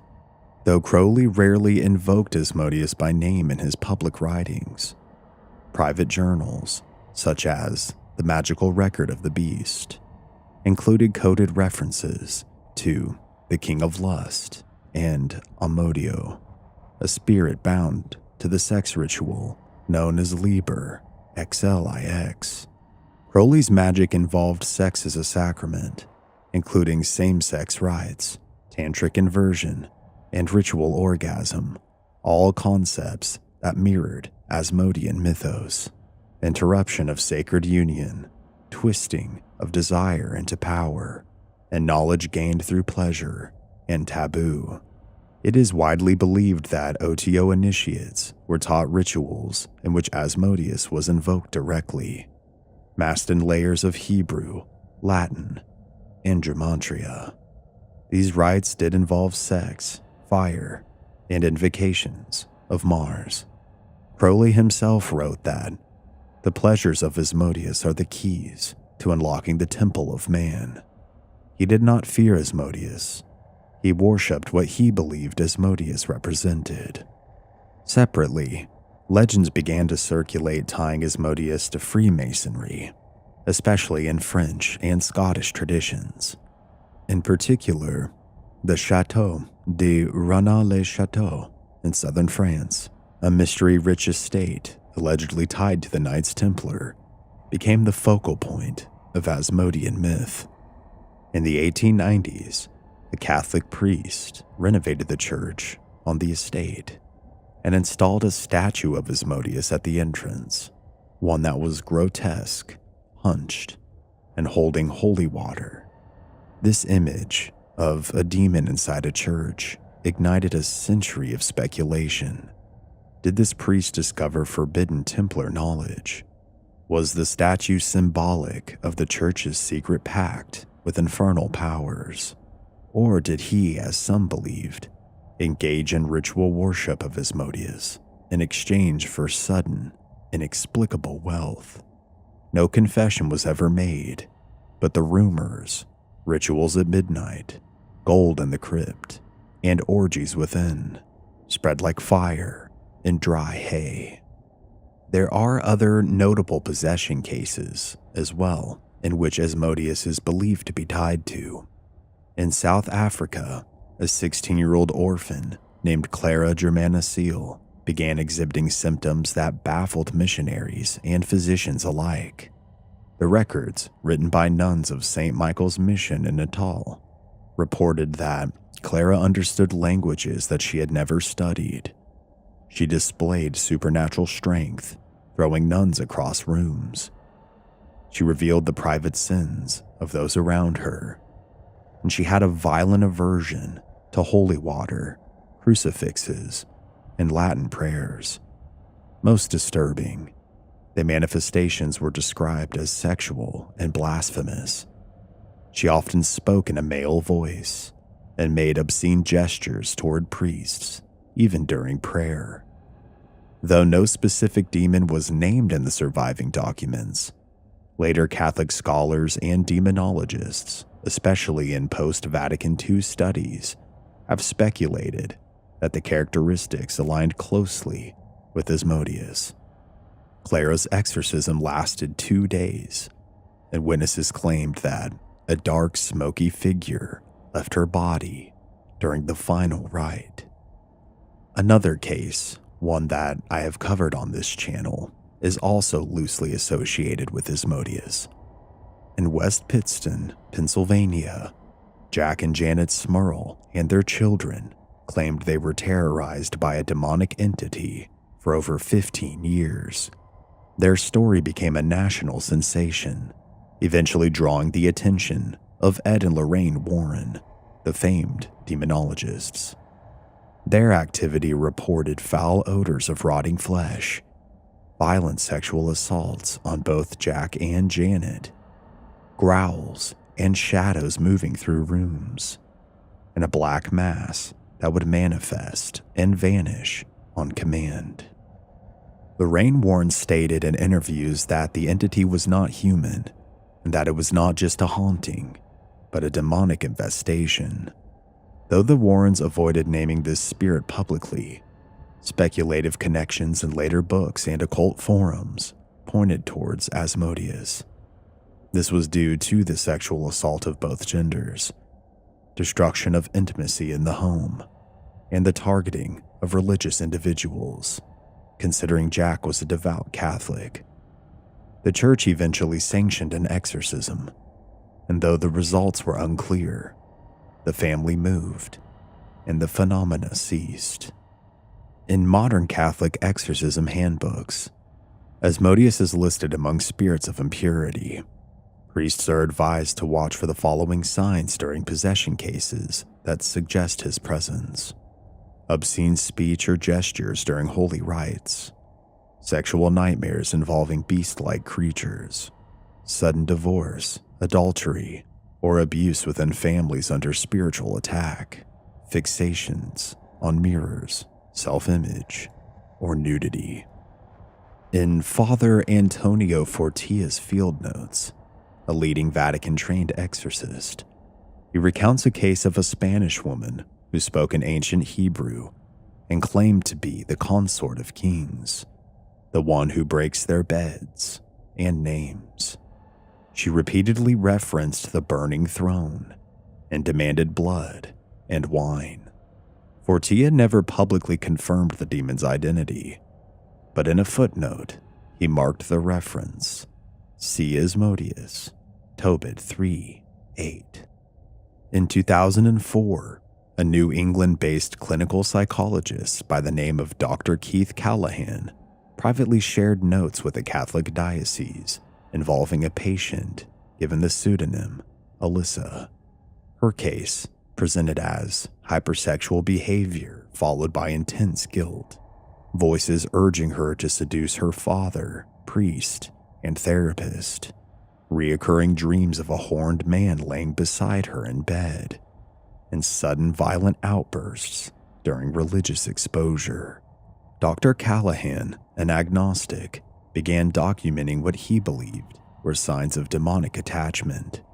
When he administered an EEG scan during one of Alyssa's states, the results resembled epileptic seizure activity, yet neurologists found no medical cause.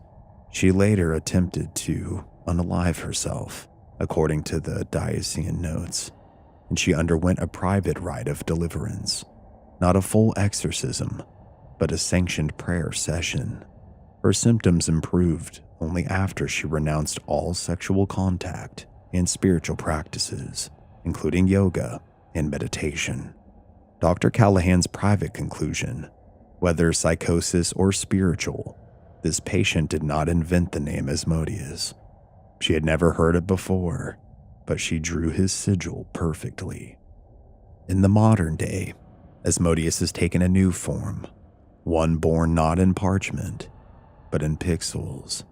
Online forums like occult and even private Discord servers often report Ouija board sessions gone wrong, with the name Asmodeus spelling itself out repeatedly, shadow figures during masturbation or pornography withdrawal, teenagers performing ritual challenges on TikTok involving pacts and summoning rites. Some of the most chilling modern claims here to quote: I felt something climb into bed with me. It felt like a man. It whispered things that I wanted to hear, but I wasn't alone. After I did the ritual, I couldn't stop thinking about hurting the people I love.